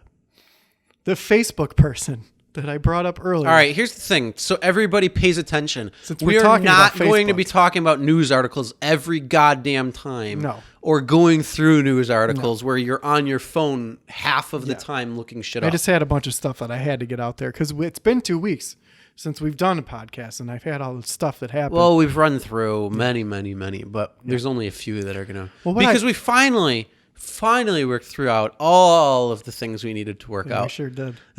Yeah. So this person, so the history, his name was Paul, and he is from our local area. He was hired in the early days of Facebook, since we're talking about Facebook, to do some coding for them. And he claims that he had contract with the owners of Facebook that he would get a certain amount of shares for doing this work. He filed a lawsuit. Which is, that's not unheard essentially of. pretty Sure. pretty obvious. Or Yep. I mean, a pretty It's a standard normal deal. thing Yeah. to do when a business is starting Yes. out because they'll give you stock Yes. that may not necessarily come to. And if the company goes Yeah. public, then yes, you get that stock. In fact, I think they gave one of the artists who helped paint like the Facebook headquarters some stock, and he's a ridiculous billionaire now. So it's not unheard of. Mm-hmm. So he claims that he was given part ownership of the company and had all this paperwork. Well, and- not Yep. necessarily part ownership, but at least stock. Yeah. like I he think was he said issued. yeah. He was issued stock that at the point was essentially nothing, but Yeah. or worthless because it's not being actually traded. But once it's traded, that's when the stock becomes legit Right. and real. So he claims that he had this contract that he was part owner or something. I'd have to look up the actual specifics because there's 3 stages of this, which is crazy. So first he files this lawsuit that says that he owns like all of Facebook and he's owed $85 billion, something crazy. Goes to court, presents his case in court. The judge decides that his documents are forged, that it's not real. Now, who knows? But they decided that, nope, he's a fraudster. They discounted his claim and they arrest him for fraud. Then they put him on house arrest because they're like, you're a fraudster. You're trying to commit fraud. Put him on house arrest. I want to see that judge's bank account Yeah, for sure. just before that ruling, just to see. That's the whole thing. You don't know. You don't Yeah. know what really happened, right? Yeah. Like, oh, sure you own Facebook. All these contracts. You made that up. Who knows what happened? Yeah. But anyway, so he gets arrested. He's on house arrest. That's why if you ever get like stock in a company that is possible to take off or whatever, Yeah. you should get that filed in You need a notarized- county clerk's Yeah. office or something. You need- Don't sign a little contract on a piece of napkin. But who knows? We don't know what really. But they claim that these documents that he had were forged, right? That he's a fraudster. Who knows? See, here's the thing. Part of the code, what I would do, I would put some sort of signature of myself into it, so then I can say yes, that's the code, and here's the signature in it.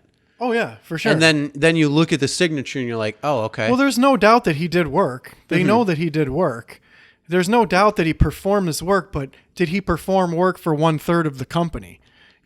Is he part owner? Or is these documents he claims say, right? Yeah, Well, I don't see anybody, Yeah. maybe 1/3 of a share or who something. knows? Yeah, but I'd have to look up the article because it does explain all that. But they determine that he's a forger and a fraudster. He gets placed under house arrest for reasons, right? So then he takes his bracelet off, his house arrest bracelet, hooks it to his fan to make it look like he's moving around in his house, and goes on the run from the police. Well, they finally just catch him in Ecuador. They find him in Ecuador, And it's this crazy Well, story. why wouldn't you go to like a country A that non-extraditionable country. I mean, like, come on. Why wouldn't you do that? Why would you go to Ecuador? I mean, obviously, Ecuador is like really nice because it's on the equator and you never get cold there. Yep. But Yep. really, come on. Somehow he got arrested in Ecuador. I have to look up how he got arrested there too. So this guy, oh my good Lord. It's a good story. Yeah, I mean, did they find that he was in Ecuador and then they got him that way? I'd have to read. Like, That's a good question. That's the real thing. Like, did he do something wrong in Ecuador, or did it go out that he was on the run and then they found him in Ecuador, say using a credit card or something, or a cell phone or email address, and then that's how they knew he was in Ecuador, or did he sign into Facebook from Ecuador? Yeah, probably. that's the real They thing. always get caught by signing into Facebook. Well, he's been on the run since 2015, and they declare that they're trying to extradite him from there. Mm-hmm. That's so crazy. But I'm just so not first the guy's like, oh, I tried to defraud Facebook, that didn't work, and I get arrested. I'm just gonna take my band off and hook it to my fan and take off. Wow. He's all sorts of tricksters, isn't he? Definitely is. So But crazy. now this time he's kind of in for a little dunzo. Yep, for sure. Since we were talking about Facebook, I think we should have brought that up. It's an interesting story because he's from around here. He's from our local area. No, I remember when that story broke and the local news station, the radio station that I was listening to, was talking about that and kind of making fun of him and a couple of things. And it's like, yeah. Oh, it wasn't even just his fan. It was this is the genius of it. It was a motorized contraption that he made. I forgot to mention this. It wasn't just like he took his thing off and like, oh, hook it to his fan. He made a motorized contraption that was hooked up to his fan, that the fan used it as like an engine to make this motorized contraption move the ankle monitor around the house to make it seem like he was still in there when he was gone. Why wouldn't you just use iRobot? You could definitely, Or the Roomba, iVacuum, the Roomba, Roomba, yeah. Why wouldn't you just use that so then you can just it sits and docks, so it's Yeah. like, oh, I'm taking a nap, and then Yeah. it goes around, Move around. and it goes around, and it vacuums around, and then all of a sudden it goes back to the dock, so it's like, oh, I'm taking another nap, and then it goes around again. Like when he's you sleeping. had to build a whole contraption. You could have just fucking done Well, that's a funny thing about it, is like this guy's clever enough to build this crazy contraption Yeah. and go on the run. Oh my good Lord. Like, here's the thing, though.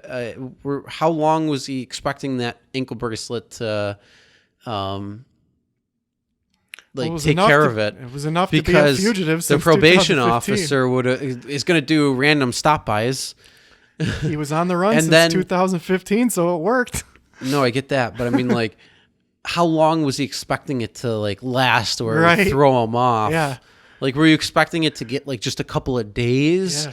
or were you expecting it to get I mean, how long? Because again, you got to check in with your probation officer, whether it's in person or even them showing up unannounced.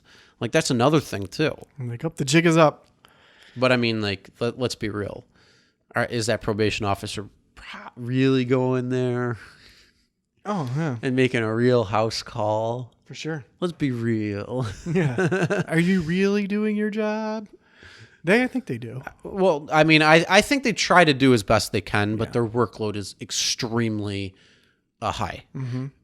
It's the same thing with a lot of caseworkers. Caseworkers' workloads are extremely high, so you can't give the full attention that's deserved or needed by a individual when you have to give 85 individuals that same. You just don't have the ability to do that. Yeah, I know someone who's a social worker, definitely overworked and underpaid, for sure. Same thing with a public lawyer, public defendant, and all that. Their workloads are just ridiculous. But unfortunately, that's what happens. So anytime you have a public forum or a public way, it's going to get used where people need the services, and there's not enough to actually for the supply. A lot of times there's a lot Or of things demand. there's a lot of things that do work They work pretty well. Like our fire departments work pretty well. The ambulance service objectively works pretty well if you don't discount the ridiculous medical bills. But there's a lot of things that the government functions for that do work, but you just don't notice those because they work. If they weren't working, that's when you notice. Mm-hmm. But there's definitely a lot of things that need so much improvement. Yeah. Oh, absolutely. But I digress. Yeah. I mean, there's a lot of things, and that's one thing. But yeah, it's, I don't know. And it's, that not only that, it's tough work too. Whether you're like probation officer, whether you're a caseworker, whether you're any of the public defendant, all these people have huge, hard caseworks. Yeah. It's not, like I said, it's not necessarily simple things. Sometimes certain people can be simple and easy and need very little, but other people need quite a bit. And if you can't pay for that attention or get that attention, you are at a huge disservice. And it's not necessarily them, but it's just the what's the right term? It's just the hole in the system, I guess. Yeah, The exactly. unfortunate circumstance. Yeah, for sure. That's definitely right. And with that, what do you think? When do you want to do scammers? I don't know. But for anybody who's anybody who's listening, we are actually starting a few different things. So yes, we're doing a podcast where we're talking about a lot of different things, anything. And having a lot of fun there.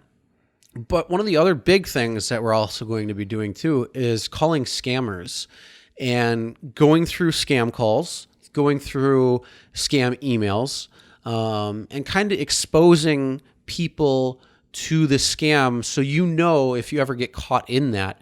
And one of the big things right now, there's this huge issue going on, especially in our area, that's being targeted for Social Security Administration fraud scams.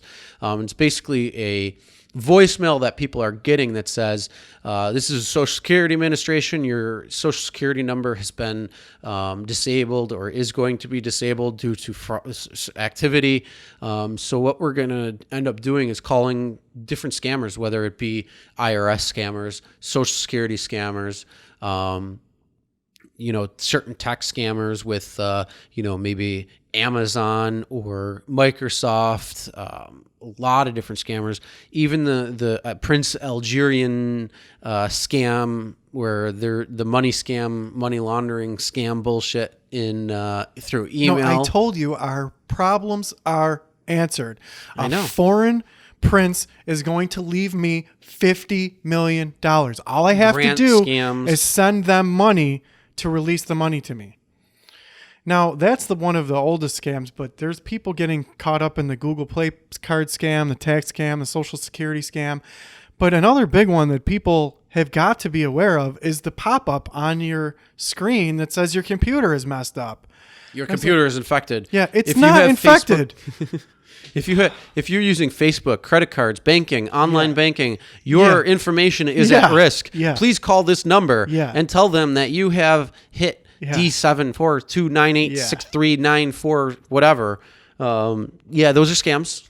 That's a tech scam. One of the biggest things that is concerning to me is when you look up, and we did this, when you look up customer support for these giant companies, why are the results scammer numbers? The first step is to do some kind of filter and make sure they're legitimate numbers that these search results are putting up. Here's the thing. We actually, when we looked it up, we found the legit numbers right away for the company. The first result. For the two companies that we looked up, both numbers were the actual number. How people are getting fake numbers, the second I'm and not third sure. one down, because me and my friend did it at work. And the first one, most of the time, was legit. But the second and third one were bogus. Well, So here's if you're the looking thing. at So it on your phone or something or on your computer, your eye level sees the middle one. That's where the problem is. You're look like, okay, the first result is the real one. But when you're looking at it on a computer screen and you do the search, the middle one that comes up eye level is the fake one. And if you don't know to call the first one and you just see the middle one, which is right in front of your face, that's when you call the scammers. But my whole question is, why are any of those results even popping up? My first thing is, why are the search engines allowing these numbers to be circulated? Second of all, there's so many of them, Yeah. and it's very easy. And why aren't these major companies who do have resources shutting it down? What are they doing? Okay. So let's use Microsoft as an example. They'll first tell you right off the bat, like, we don't call you. It's like the IRS. I'll use the IRS. Like the IRS on the website says, we don't call you. Sure. Blah blah blah. Like they put information out there. Yeah. The thing is, you can't stand by every single person and say, don't take this call because this is a scammer, or don't do this because this is a scammer. You can't do that. Why? And that's I'm sure they could employ some kind of resources to stop these call centers. Surely the call centers are using Windows. Well, first of all, they're doing, yeah, but here's the thing. I can go and get a computer anywhere. Like they're not going to limit their you can't say that because you could potentially be a scammer, you can't get the computer. They can't do that. I get it. But here's the thing. If you're in an area that allows you to do it in terms of bribes. Oh yeah, for or sure. things like that. Well, people don't understand. We live in a country where these type of actions, fraud is illegal. Yeah. Oh, absolutely. The rules around the world are not the same. Even scam centers that are here in the U.S., if they're found, they shut those down. They shut them down, but and not there's in serious jail overseas. time, and you can't bribe your way out of that. But we live in the U.S. Overseas, in other areas, that's a job for them. People don't understand that they don't have. And when you shut one down, another one pops up later. But they're not even foreign countries. They're not even. They're like, this is a legitimate job for these people. Why would we shut them down? And what do they care? And that's the whole thing. So, like, also why do you another think they all come from a specific country? Yeah, because it's allowed there. They pay them Yeah, off. exactly. They're making a lot of money to the point they're scamming billions of dollars of people a year, and it's out of hand. It's ridiculous. So one of the big things that's one of the things you and I want to do too is help people educate, make them aware, and do a lot of fun, enjoy, and do some crazy stuff, but yet educate, mostly showing you how the scam sets up, how we got part of the scam. So you can kind of look out for that. And then if you like certain things that are said, like I need the Google Play card, things like that. If go get your Google Play card. Yeah. We need a authorized transactional, No, I'm level 7 technical service support. Yeah. Like they do. First of all, if it's a, Indian or Pakistani accent, be leery. Don't give information out unless you actually know the number. Microsoft doesn't call you. Your serial code or your Windows key license key does not expire. Yeah. Or find fraudulent activity. Actually, your social security number will not as well. Well, those pop-ups, I get it. But actually, one of the things that always annoyed me from the birth of the internet was the pop-up. Who invented that? Whoever invented the pop-up. Some evil bastard. And there's no reason for a pop-up. So, like, when is there going to... Whoever invents a web browser that stops the pop-up is going to be a hero in my book. What are you talking about? There's the pop-up blocker that everyone has. Yeah, when they still get the pop-up. How do the pop-ups still pop up when you have the pop-up blocker? Explain that. I don't know, because when I use pop-up blocker, I don't get pop-ups. It depends on what you're looking at. No, there's pop-ups. I don't get any. You don't get any pop-ups? No. That say your computer is infected and call Microsoft? No, I never get any pop-ups on my computer, and I use Chrome. I'll use Chrome. I'll use Internet Explorer. I'll use Firefox. Really? And it's got the pop-up blocker on, but that's the other thing too. It also depends on the link that you do, because sometimes they'll purchase variations of the website of popular websites. So say like instead of Google, Yeah. if you type in one too many Yeah. O's, Yep. I mean, Google obviously owns almost every variation They're you trying to possibly get better could. at it. But today I typed in Twitter TWIITER. Yeah. Right. So And it can pop up Yeah. where you'll get a pop-up that says your computer's at risk. No, I because- never get those either. That's why I get that, but the one that I get is saying that I won or something. Well, I know what you're talking about. But just the fact that the browser will spit out an extra window. No, I don't get any Whoever pop-ups. invented that. Ugh. I'll get like the advertisements in the corner, like when get those like sometimes, when yeah. when you like read an article or open up like a news article or something to read, it'll pop up and it'll say like here's your credit score or like Yeah. click for your credit score That's or stupid too. local singles in your area want to meet you or I whatever get it that one a might be, and That's why it's so weird that I haven't had any relationships because local singles are all over the place for me. I think it's because you won the lottery instead of my favorite is the you've won $100 gift card to Walmart. yeah, well, that's a great scam. That's a scam right there. Yeah, there's We're so gonna many. be- I we're mean, gonna be talking airlines. about it. Yeah. So what we're going to be doing is we're going to go through the scams. We're going to show you guys how the scam's set up with actual scammers. They don't know that we're scam baiting them.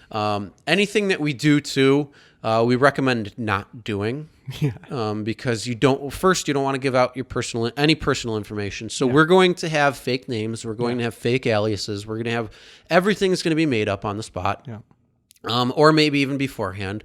I can do certain voices. Aaron, I don't know. Can you? No, I don't do voices, but I do have experience with just wasting people's time. Yes. So that's what I'll be good at. So the voices that I can do, we'll probably like work them into it and do funny stuff. And then we'll do a lot of improv.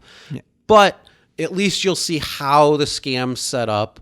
We can't get into it too far on certain things like text scams. Yeah. Or refund Just for fun. scams. It's going to be just for fun. I'm Only excited. because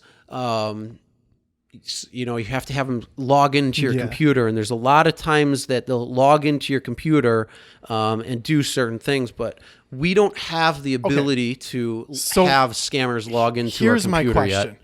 The things that they're using to log into the computer, the remote assistants, right? Most of them it's called TeamViewer, Yeah, or AnyDesk. There's a whole bunch of different ones. which But is what is the legitimate use for that?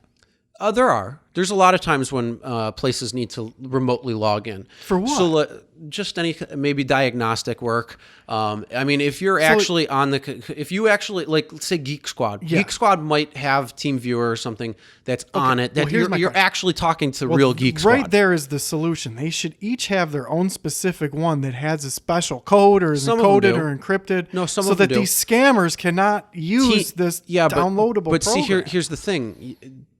That thing is still once it's on the internet, it's on the internet. See, the thing is, scammers. Okay, so TeamViewer is probably the most widely used one. And essentially, what TeamViewer is, it's a remote desktop connection where anybody, with the right codes, can get onto your computer. And if you know what you're doing, you can get onto their computer. Yeah, that's which the best one. is kind of fun because you can kind of cause a little havoc if you know what you're doing and you're let's just say you know what you're doing. Yeah. You and I mean, I could probably venture around a little bit, but not too much. Essentially they use TeamViewer, and I think it's TeamViewer 8 or 9. Yeah. There's like 12 or 13 or 14 out right now. So you can go on and type in TeamViewer 8 or type in certain website that is set up for anybody who's in the scamming game to be able to go that, and then all you need are the codes. And once you provide those codes, you can get access to that. So like as long as you download that right TeamViewer, because maybe for a refund scam, what they do is they go on your computer and then they have you open up your bank account online, and then what they do is they'll say, "Oh, we owe you $350," and then they'll black out the screen because it's allowed in like TeamViewer 8 or 9, but it's not in like TeamViewer 12. So like the program TeamViewer itself, they know that scammers are using the system. So what they're trying to do is update and even try to backtrack a little bit. So like you can sometimes see at certain times it'll say like it could say like this might be a scam or something. But sometimes people aren't paying attention to that. Sure. And the most obvious stuff that's right in front of you, you just don't see, even though it's right there. So these people are very tricky. They try to get on your good side, then they try to get you into fear. Then they try, they do a lot of these things, and then they try to confuse you by having multiple people talking to you and transferring the call and doing this and that. And, so it's this huge setup that people are trying, and some people are just really good at scamming people, so that they can get money out of people, making it seem that like they're legit, making it seem like they're your friend, making it really like you're a great friend to them, or they're a great friend to you, and they always tell you yes and everything, like what you want to hear, like even though it could be the craziest thing, they'll say, oh yeah, like stuff like that. And it's just like, all right, so there are some scam bait channels out there on YouTube, on Twitch, and people who are doing it, but the amount of scams, the amount of call centers, the amount of money that's being transferred from our country or Canada or other places to these scam centers themselves is way too much for us to stand by quiet.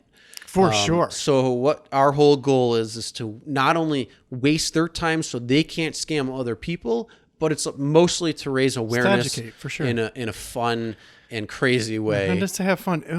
My one question is, so they have these people, are they calling other people around the world? Like, did any like English speaking people, like, are they getting people in the UK to fall for this scam? Yeah. Wow. And then whatever the IRS is in Canada, it's like the same exact type of scenario. I forget what the IRS in Canada actually is called. Like it might be like the CPA. Even like the tech support scam, or like, oh, what's wrong with your computer? Are those people? They've got to be from around the world, right? As long as they speak English. There might be more protections though in other countries in terms of getting calls.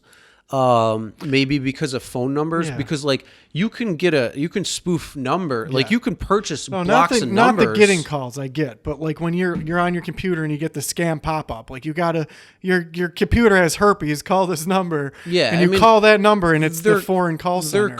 I wonder if those they've got to be getting them in the UK, and it's got to be global, right? Well, it depends because. Honestly, I don't know if it's going to like. That's a weird area because there are certain restrictions on the internet placed in certain countries. That's true. Yeah. So they could actually have legislation that states like these things cannot actually go onto websites. So websites can't be there. So like a .uk website.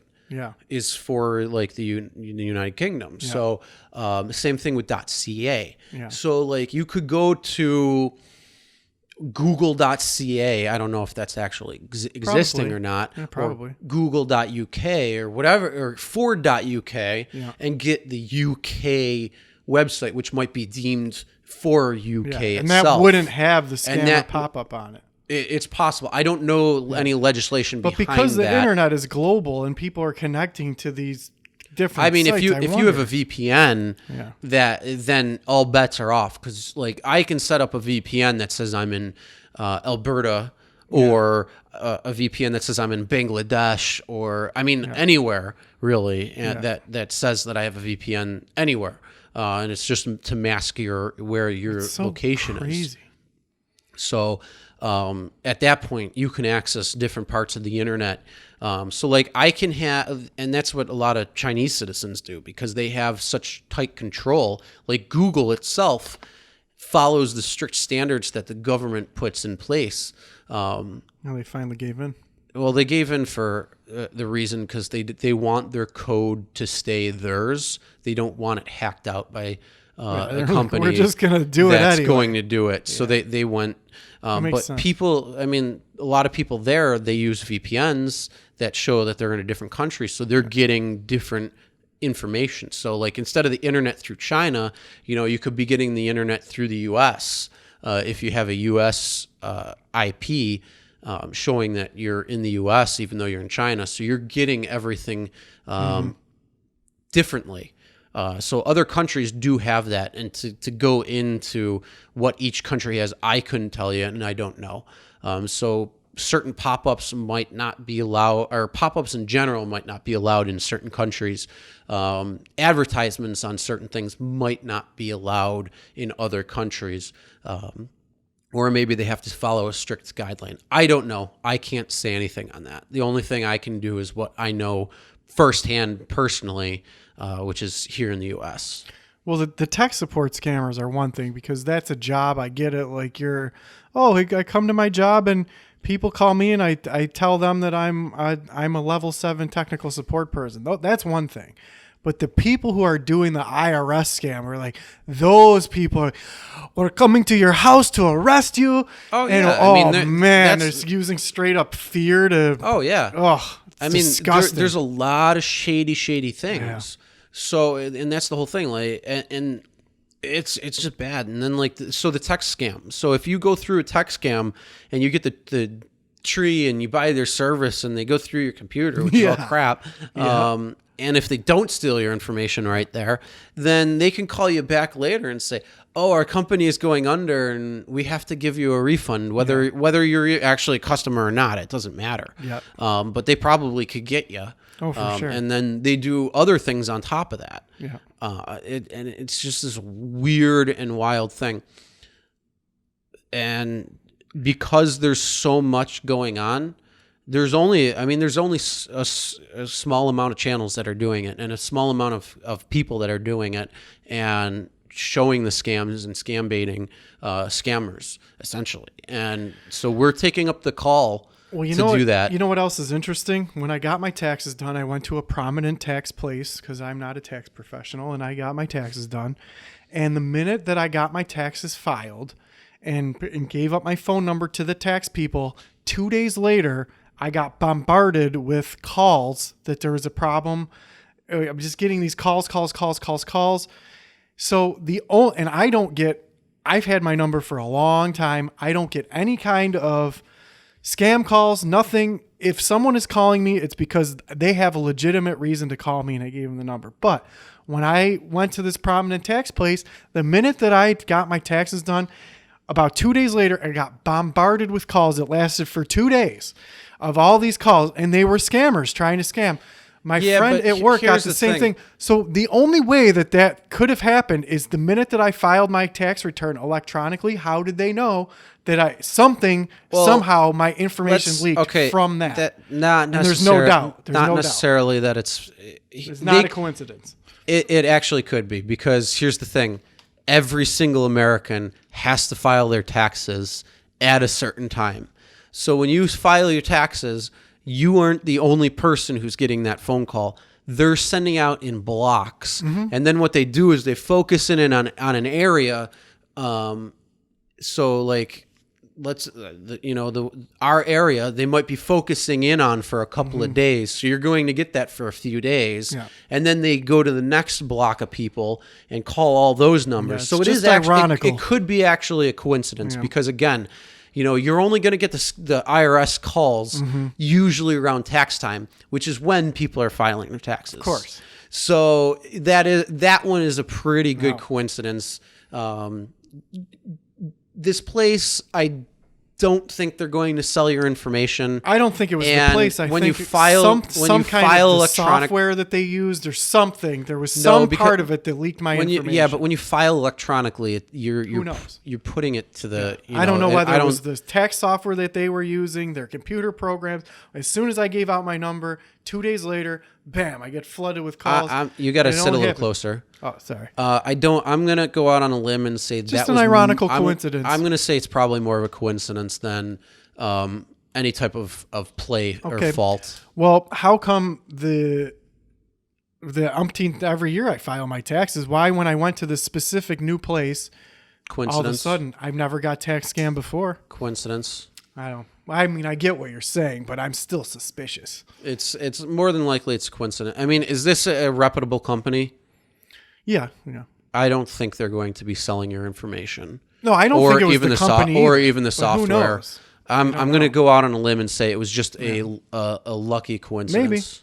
It's just ironical. But either way, the tax scam people are the most, and the Social Security, we're going to arrest you people, are the most disgusting. All of them are disgusting. And there's All no of way them that are. you can't tell me that they don't know that they're scammers. Those people who are doing the tree scam where they go and log in your computer, they act like they don't know that they act like they're real level 7 tech people. I'm here to Well, fix it. they, They have to know that they're scammers. you got to stay in front of the Sorry. mic. They have to know that they're scammers. So there's no way you can. But those people, the people who Yeah, are but- like, we're coming to arrest you, are even on a deeper level, I think. Yeah, they're well, all obviously, disgusting. all of them are bad. So we're going to be doing as many I mean, there's so many out there, and there's so many that pop up, and they get so specific. Where it could be like the Roku scam, Apple Care You got them scam, for everything. You got them for GoPro. yeah, You got everything. them for everything. So we're gonna try to go through a bunch of different ones, waste their time, have some fun, educate you guys, and then here's the other thing. Let's say with a tech scam or with a refund scam or something like that, we're going to go as far as we can with the scam with the scammer. But like I said, when they need to log into the computer, we're going to have to be a little creative to keep them on the phone. But once they hang up, they're going to hang up. And once they do, we'll fill you in on how the scam works. So if you do allow somebody on your computer, Don't ever do that. and then hopefully if we ever get a setup that we can have them log in and be able to show you, we'll try doing that, but that's not going to be anytime soon.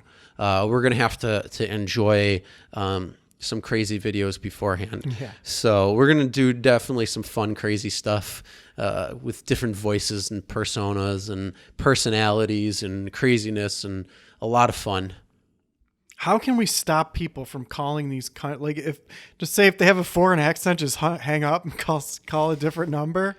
The only way you can really is just be out there and say, look, don't take calls, don't give out information. The whole thing is a lot of them, they have switched to the Google Play cards and the Apple cards and stuff because they're not trackable.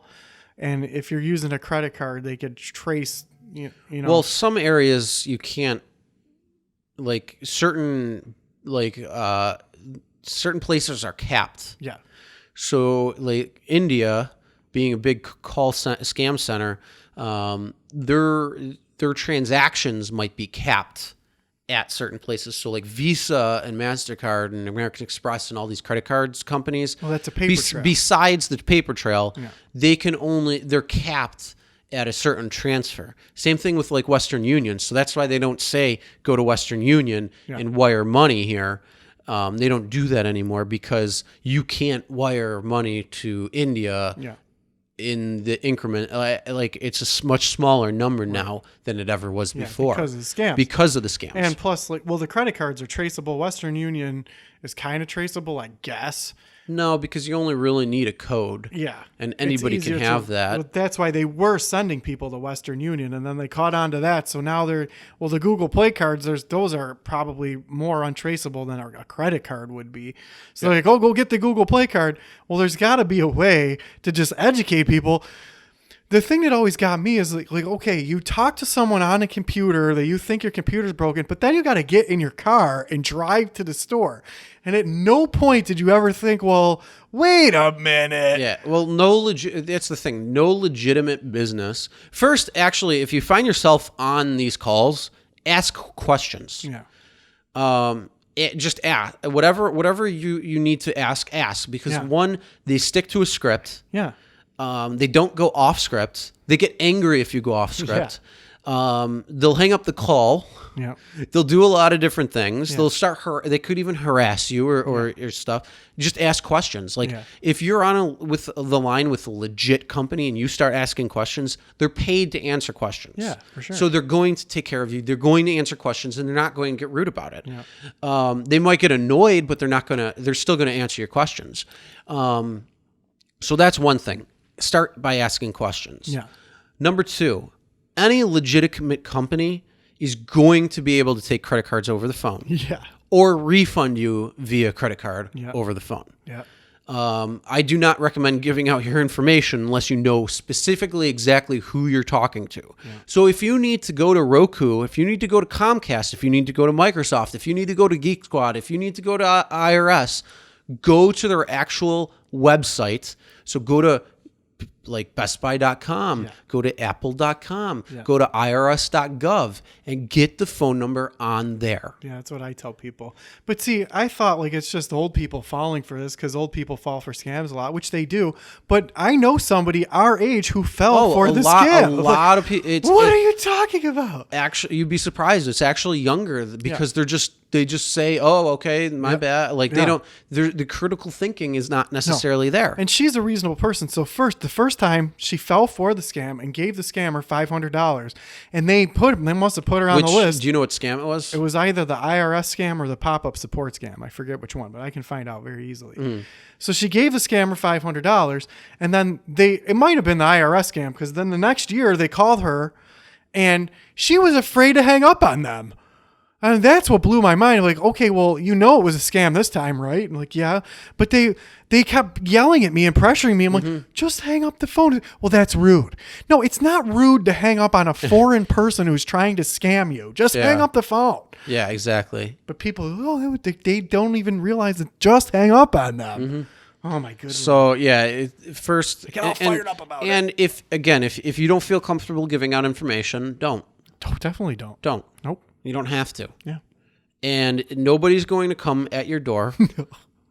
They're not going to call. First of all, if you're in real trouble, they're going just to show up. They're not going to. Yeah. And second of all, it's not like in the movies where they come to your work and handcuff you and say, come with us. They try to work with you. Like if you're part of an audit and they want to work with you. They're going. Well, first of all, they're going to make themselves presently known. Yeah. Like a lot. Like in person. Yeah. And to things like that. It's going to be much different. Yeah. It's not like in the movies, and they're not coming to arrest you. No. That's so crazy. But, fear. They get them by fear. Don't fall for the fear. And it's a rough thing to do. So, yeah, that's one of the new ventures we're going to be doing, too, as well. So it's going to be a lot of fun. And, yeah, we're just going to be trying to help educate you guys and everybody else on these scam calls because they're massive. It's for everything that's out there, like product wise or service wise, there's some fake number that's a scam that's going to try to take your money in some bullshit way. Unbelievable. How did the world come to this? Because it's easier to scam than actually go to work. I guess so. And work for real. But then one of the things too is they pay probably pretty decent because they're raking in a shit ton of money. Oh, yeah. So, for a country that's poor, there's a country that has a lot of people but not a lot of jobs, it can appeal to a lot of people. Sure, yep. And, some people just will take it. Of course. And they might hate themselves for doing it, but I don't even think they do. They're just like, I get a big paycheck. Yeah, I mean, some probably do. Some probably actually do, and some just don't. They've done it enough. Where I think they're it's when desensitized they get to young people. The young people that they're just like, I need a job. I think there's a lot of they get them younger. Mm-hmm. And the thing is though, out there, family values are big. So if you ever do find yourself on the phone with a scammer, that's another thing you can do is, I know you're a scammer. I know you're scamming me or trying to. What would your parents think? What would your family what does your family think of this? Yeah. And they might be in a defense way, which most of them are, and they'll call you out, like they'll try to cuss you out and hang up the phone. But other ones will be like, oh, it's so difficult, and then they'll go with their own scam of saying, oh, I can't find work, and I hate doing this, and if only I could get some money. Well, the funniest thing that always killed me about listening to the scammers is once you waste their time, if you get into like an hour into wasting their time and then you reveal that you know that they're a scammer, then they get mad at you for not getting scammed, and they're like, oh, fuck you, and Yeah. and you're like, why are you pissed? You're the scammer. Because They they get so just pissed. because they don't get paid. Yeah, they get so pissed. It's so funny. Like, how can you even be mad? You're a piece of shit scammer. Yeah, but I mean, I think there's a lot more to it behind it as well, where they're probably reinforced in doing the job that they're definitely. doing, Yep. and trying to stay accustomed to the money that they're able to get. Yep, for sure. And there's a lot of factors to it. Plus, again, it's employment, and I mean, I totally get it. there's probably a serious lack of the ability to make a good wage in that area. I'm sure. Because there are so many people, so many villages, so many And things. here's the thing. Did we create our own problem by outsourcing all of these jobs to that country in the first place? Legitimate tech support jobs, all outsourced, paid less because it's cheaper to do it overseas. Well, now they have all of the equipment and all of the infrastructure. Why wouldn't they start scamming people? I mean, Did we create our own problem? you can't go with the chicken and the egg here. The only thing you can do is make people aware. Yeah. So if they find themselves in that situation, and then hope that some sort of legislation happens that, like, you can't maybe like masking numbers, you can't do that.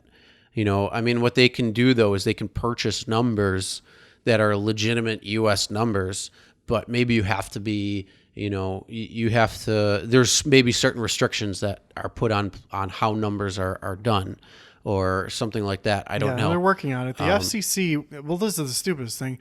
They're trying to block robocalls. Like, phone companies have the ability to block robocalls, but it's just U.S. robocalls. So Yeah, it's like, what good is that going to do? There are a lot of legitimate companies that use computers to call people. There are legitimate reasons for it. I happen to be in an industry that is one. So. Okay, well, yeah, the funniest thing is the company that I work for gets these inbound illegal robocalls, and I get what the problem is, and they're illegal, and they're from overseas. Yeah, but so it's how not- the can you thing is, stop it's not- the illegal ones, but It's somehow not illegal allow over there. legitimate? Exactly. So how do you stop the? and that's the whole thing. Yeah. You don't know. Yeah. Like, you can't do it. It's just Yeah. not. So they're like, okay, the- well, the we can only- block the legitimate companies now, but we still can't. Yeah, but stop. the other thing though is too, I can go on and mask my number with maybe a bought U.S. number Mm-hmm. that's a local. Maybe I have every area code and I just use that number, Mm-hmm. or I spoof a number, or whatever it could be. Yeah. And I look like I'm somebody else. Sure. And I mean, it's rough. You gotta watch out. And some of them do some really dirt digging material, and they might find your Facebook, and they might find some personal information, and then they'll, they could try spoofing your number and calling, a family member and saying that this person was was arrested, and they need to send X amount of money in order to get them out. Like, that's another scam that's going on. That's big. That's an old scam too. Like, little Johnny's arrested in Canada. Yeah. You need to bail him out. But the thing is, the information is getting much now these more. scams. There's more complicated. The tech support scams are new because of technology. But the Johnny is arrested in a foreign country scam. That's one of the oldest scams in the book. I thought everybody knew that. It's an old scam. Yeah, the Prince scam. I thought everybody knew. But here's the thing: the technology is getting better. So like, they can get voice recordings, say Facebook, Yeah. on you, and then use that Yeah.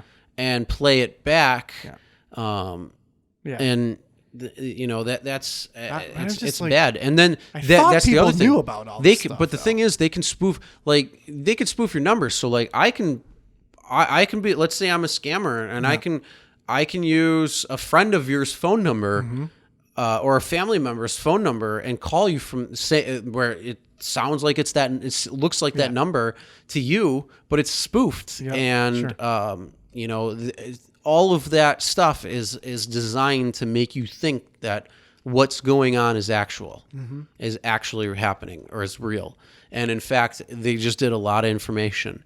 And one of the biggest things that people need to stop doing immediately is these question things that they put on Facebook that you fill in all of your information.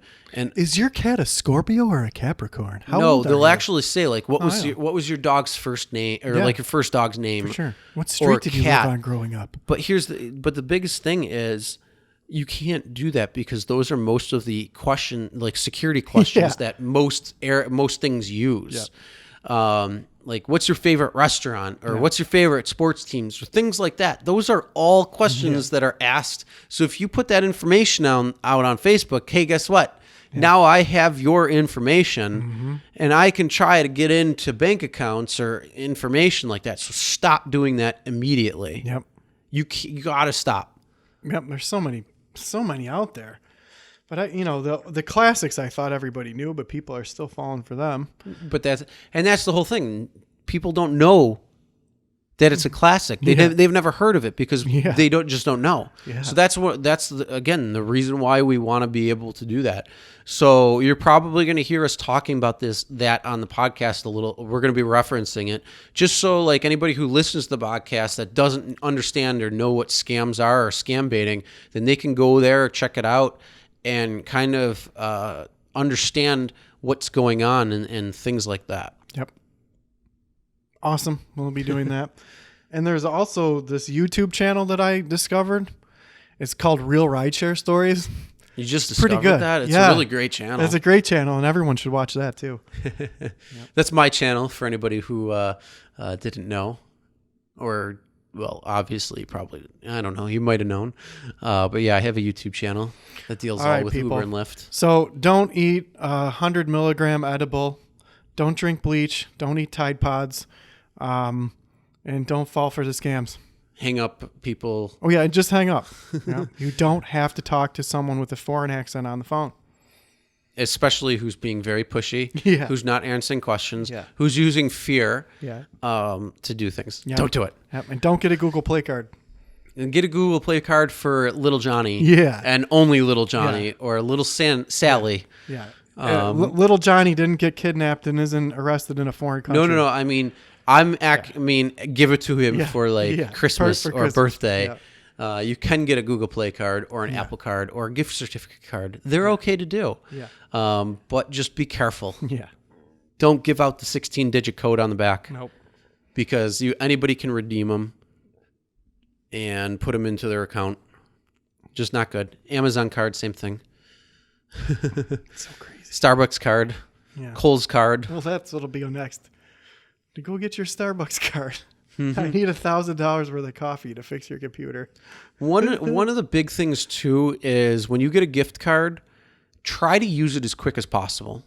Don't let it sit because people can guess the codes and then get the money. And you go to get it, and hey, guess what? It's now activated, and people stole that money. Well, while we're talking about it, one thing that always got me is the credit card fraud and scam too. Have you ever had fraudulent activity on a credit card? Yeah. It's happened to me too. And because of the industry that I'm in or was in, I'm very leery about my credit card. For example, a lot of people don't know this. If you give your card to someone at a bar, I would never do that because that person might have some kind of scanner. Even if anybody could have a scammer, and I've known that for a long time. So I would never put my card on file at a bar. You have to be careful. I'd never give my card out, and to be honest with you, for a long time I never even used my card. However, well, a lot of the thing is with the POS systems. Yep. You can swipe the card, but here's the thing: you watch them swipe the card, and then they bring the card back to you, and that can be an open account. Yeah. And that's fine. That's perfectly okay because nothing's happening at that point. Right.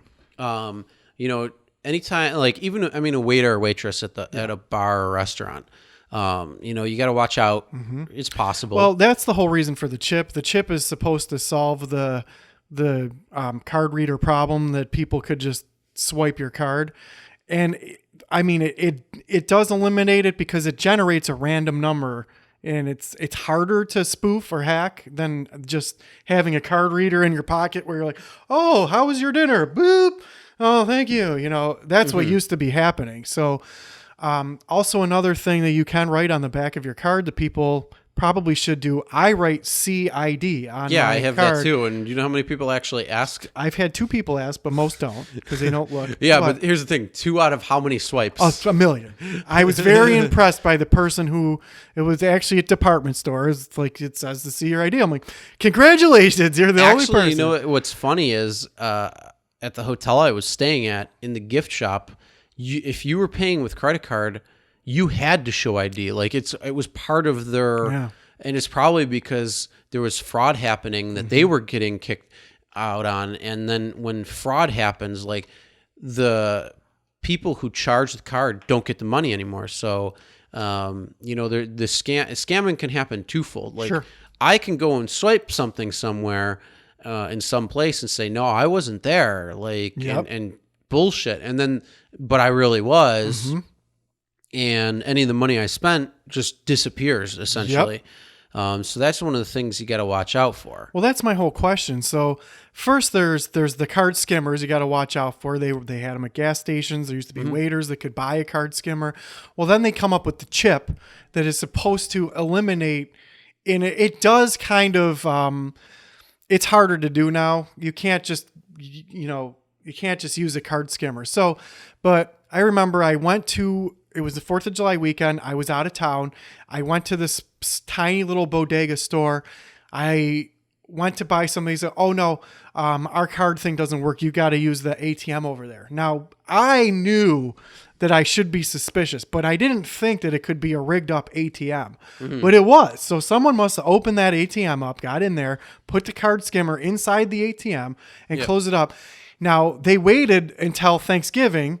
All of a sudden in Thanksgiving, they said, my bank called me and said, were you in New York City purchasing all this stuff? And they knew that I wasn't somehow. The banks are pretty good at detecting fraud. Yeah. So the bank took care of it. I didn't get charged any of that stuff, but it was amazing to me that someone could have got my number when I'm pretty good at protecting my stuff, but I know that it was from using that funky ATM. Well, then the chip came out to where they're kind of eliminating that, but the amount of credit card fraud that still goes on is crazy.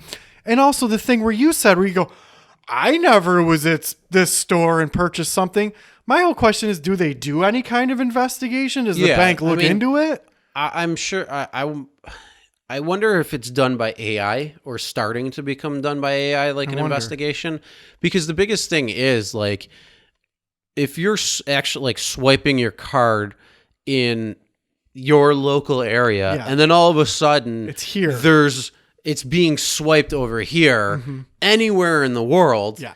And then all of a sudden it's back to this area. Like, wait a minute. Really weird. Yeah. That's how they detect it. That's how they detect it. Yeah. And that's the same thing with what happened to me. Like I was here and all of a sudden I got the email from my bank. And it took the money out of my account, and I looked at it, and it was like Guatemala. I'm like, no, I wasn't in Guatemala. Like these things are bullshit. Yeah. And so I had to verify like what I did and what I didn't do. And I mean, they replaced the money. Like it was like 3 days or something, which luckily wasn't bad. But yeah, it was the same thing. It's like. And it's just the amount of fraud is just crazy. And like, who's doing this? A friend of mine, someone purchased like diamond rings in Russia. And the bank called and says, were you in Russia buying diamond rings? No. But so I am a firm believer that technology can solve any problem, right? So yeah, but it also can open up a whole bunch of problems too. Look, like we have awesome technology, but how can we use technology to solve the pop-up problem, the scammer problem, the fraudulent credit card problem? There's got to be a better way. It's so crazy though. And I just can't imagine being that for a living, like being a criminal. I don't know. Fast money, man. I guess so. It's never worth it. When you got fast money and you do it once, it's a little. I guess so. But then you do it again, and it's like, oh, it's not that bad. Then you do it again, and it just becomes normal. That must be it. I guess that must be it. I mean, it's probably for a lot of people, it's probably normalized. I know for the call scammers, and then all the new people that are coming on board, they probably are hooked up with like probably are with a senior technician, Yeah. and that senior technician is probably sitting right next to them and actually like trying to close the deal. Yeah. Or whatever. Well, I know those people in the scammer center, the phone tree technical, those people, it's definitely just a normal job for them. And they get pissed off at you if you don't give them the money. They have no qualms with, I've been working here 5 years. I scam all sorts of people. That's just their job. Like, Yeah, I get at that point. And it's once you get to a certain point, all of a sudden it just like you just become immune to it. Yeah, you're just so like, and that's the whole thing. Like do. you're like, all I want to do is get that paycheck. Yeah. And I don't care how I get that paycheck. I just want that paycheck. Yeah. So I mean, Yeah. What do I have to do? My computer has viruses. Oh my God. yeah. There is there is a channel called Trilogy Media. Yeah. And they do scam baiting all the time. And one of the people they talked to was as a scammer, like he actually wanted out, and he was seemed genuine and doing things, and they ended up talking to him like via Skype and other things. Oh, really? And he ended up like he quit there. He went back to his village, and like Did you get to see inside the place that he worked? Was it like an actual call center? I don't know if I always wanted to see what it looked like. They didn't, but go on Trilogy Media's YouTube page, and I think they have a playlist dedicated to it. Let me look just to make sure. Yeah, those but guys are I great. think they do, and they're actually live right now, calling scammers. Kit Boga too is really good. He's Yeah, that guy's a freaking genius. Did you hear Chad yet? His guy, bro. Bro. He's done Chad a bunch of times. Which Chad is is great. one of his characters. The old woman is the funniest, but Chad is the best too. One of his characters. Yeah. So let's see playlists. Here we go. Scammer. So Scammer changes his ways. There's 10 videos on it. And it's basically from the beginning, all the update videos, everything that happened on the progression, and it's still a story that's going on today. So they actually sent him money, like they did a GoFundMe and sent him money, which there was some troubles on. But I mean, he went back to his village, and he's I think trying to do like a FedEx Kinko's type Awesome business or something. I mean, there So are other jobs. he's trying to change his ways and be a business owner, and I mean, maybe the fact of him getting money from people to change his ways could be a bad thing. But I mean, if he's trying his best to turn his life around and be good, and do legitimate work, then sometimes people need a break. For sure. And he got a break, which is pretty cool. But yeah, it's an ongoing story. So I mean, it's pretty cool to see what happened. And that's actually, I think, the first video that popped up on YouTube, how I came to them. Sweet. So how I saw them. But yeah, they do a lot of funny stuff too. So there's quite a few scam baiters out there. But yeah, we're taking up that call. We're going to have some fun. Yeah, that'll definitely be fun. I didn't mean for this to go on for like an hour of talking about scam baiting. People need to be aware. People need to be aware. Don't fall for the scam. Exactly. So with that being said, though, I think we're going to wrap this up because it's getting a little late, All right. at least where we are. I need some beauty rest. So do you have a quote for today? Reality is merely an illusion, albeit a very persistent one. Especially with all those deep fake videos coming out. Oh, yes. And that's a whole nother pop. Yep, but it's reality is merely an illusion, albeit a very persistent one. Who do you think said that? Socrates. Einstein. Ah, damn it. Good guess though. I think I'm gonna do. I'll make you guess. I'll make you guess who said that quote. Yeah, and I'll probably never. You're never gonna get it because there's so many people out there. But I know. And one day I'm just, you know what? I'm just gonna say unknown or anonymous, and then it's gonna be that guy's got a lot of good stuff. Oh, he does. Yeah, both of them do. Yep. Unknown and anonymous. And anonymous. They got some really crazy Great quotes. Yep. Great yeah. wisdom. I wish they had a picture. But for some reason, it always says image not shown. I think it's the picture, the same one that John Doe guy. I don't know. It's usually cut out. It's like a face cut out. So it's not really a face. So normally I would end with my quote and then I don't say anything. But since it's the First Anything podcast, I was interested to see that was an Einstein quote, because the only thing I know about Einstein is that his theory of relativity and mass and stuff like that, and that he was a genius. But I didn't know that there were Einstein quotes. Yeah. And then Yeah. I heard this quote. I'm like, Einstein has quotes, and it's a good quote. Yeah, he's got a few. Yeah. Reality is merely an illusion, albeit a very persistent one. All right. With that being said, that's the end of our episode for today. I was Aaron. You were. I was Chris. Good night. Good day.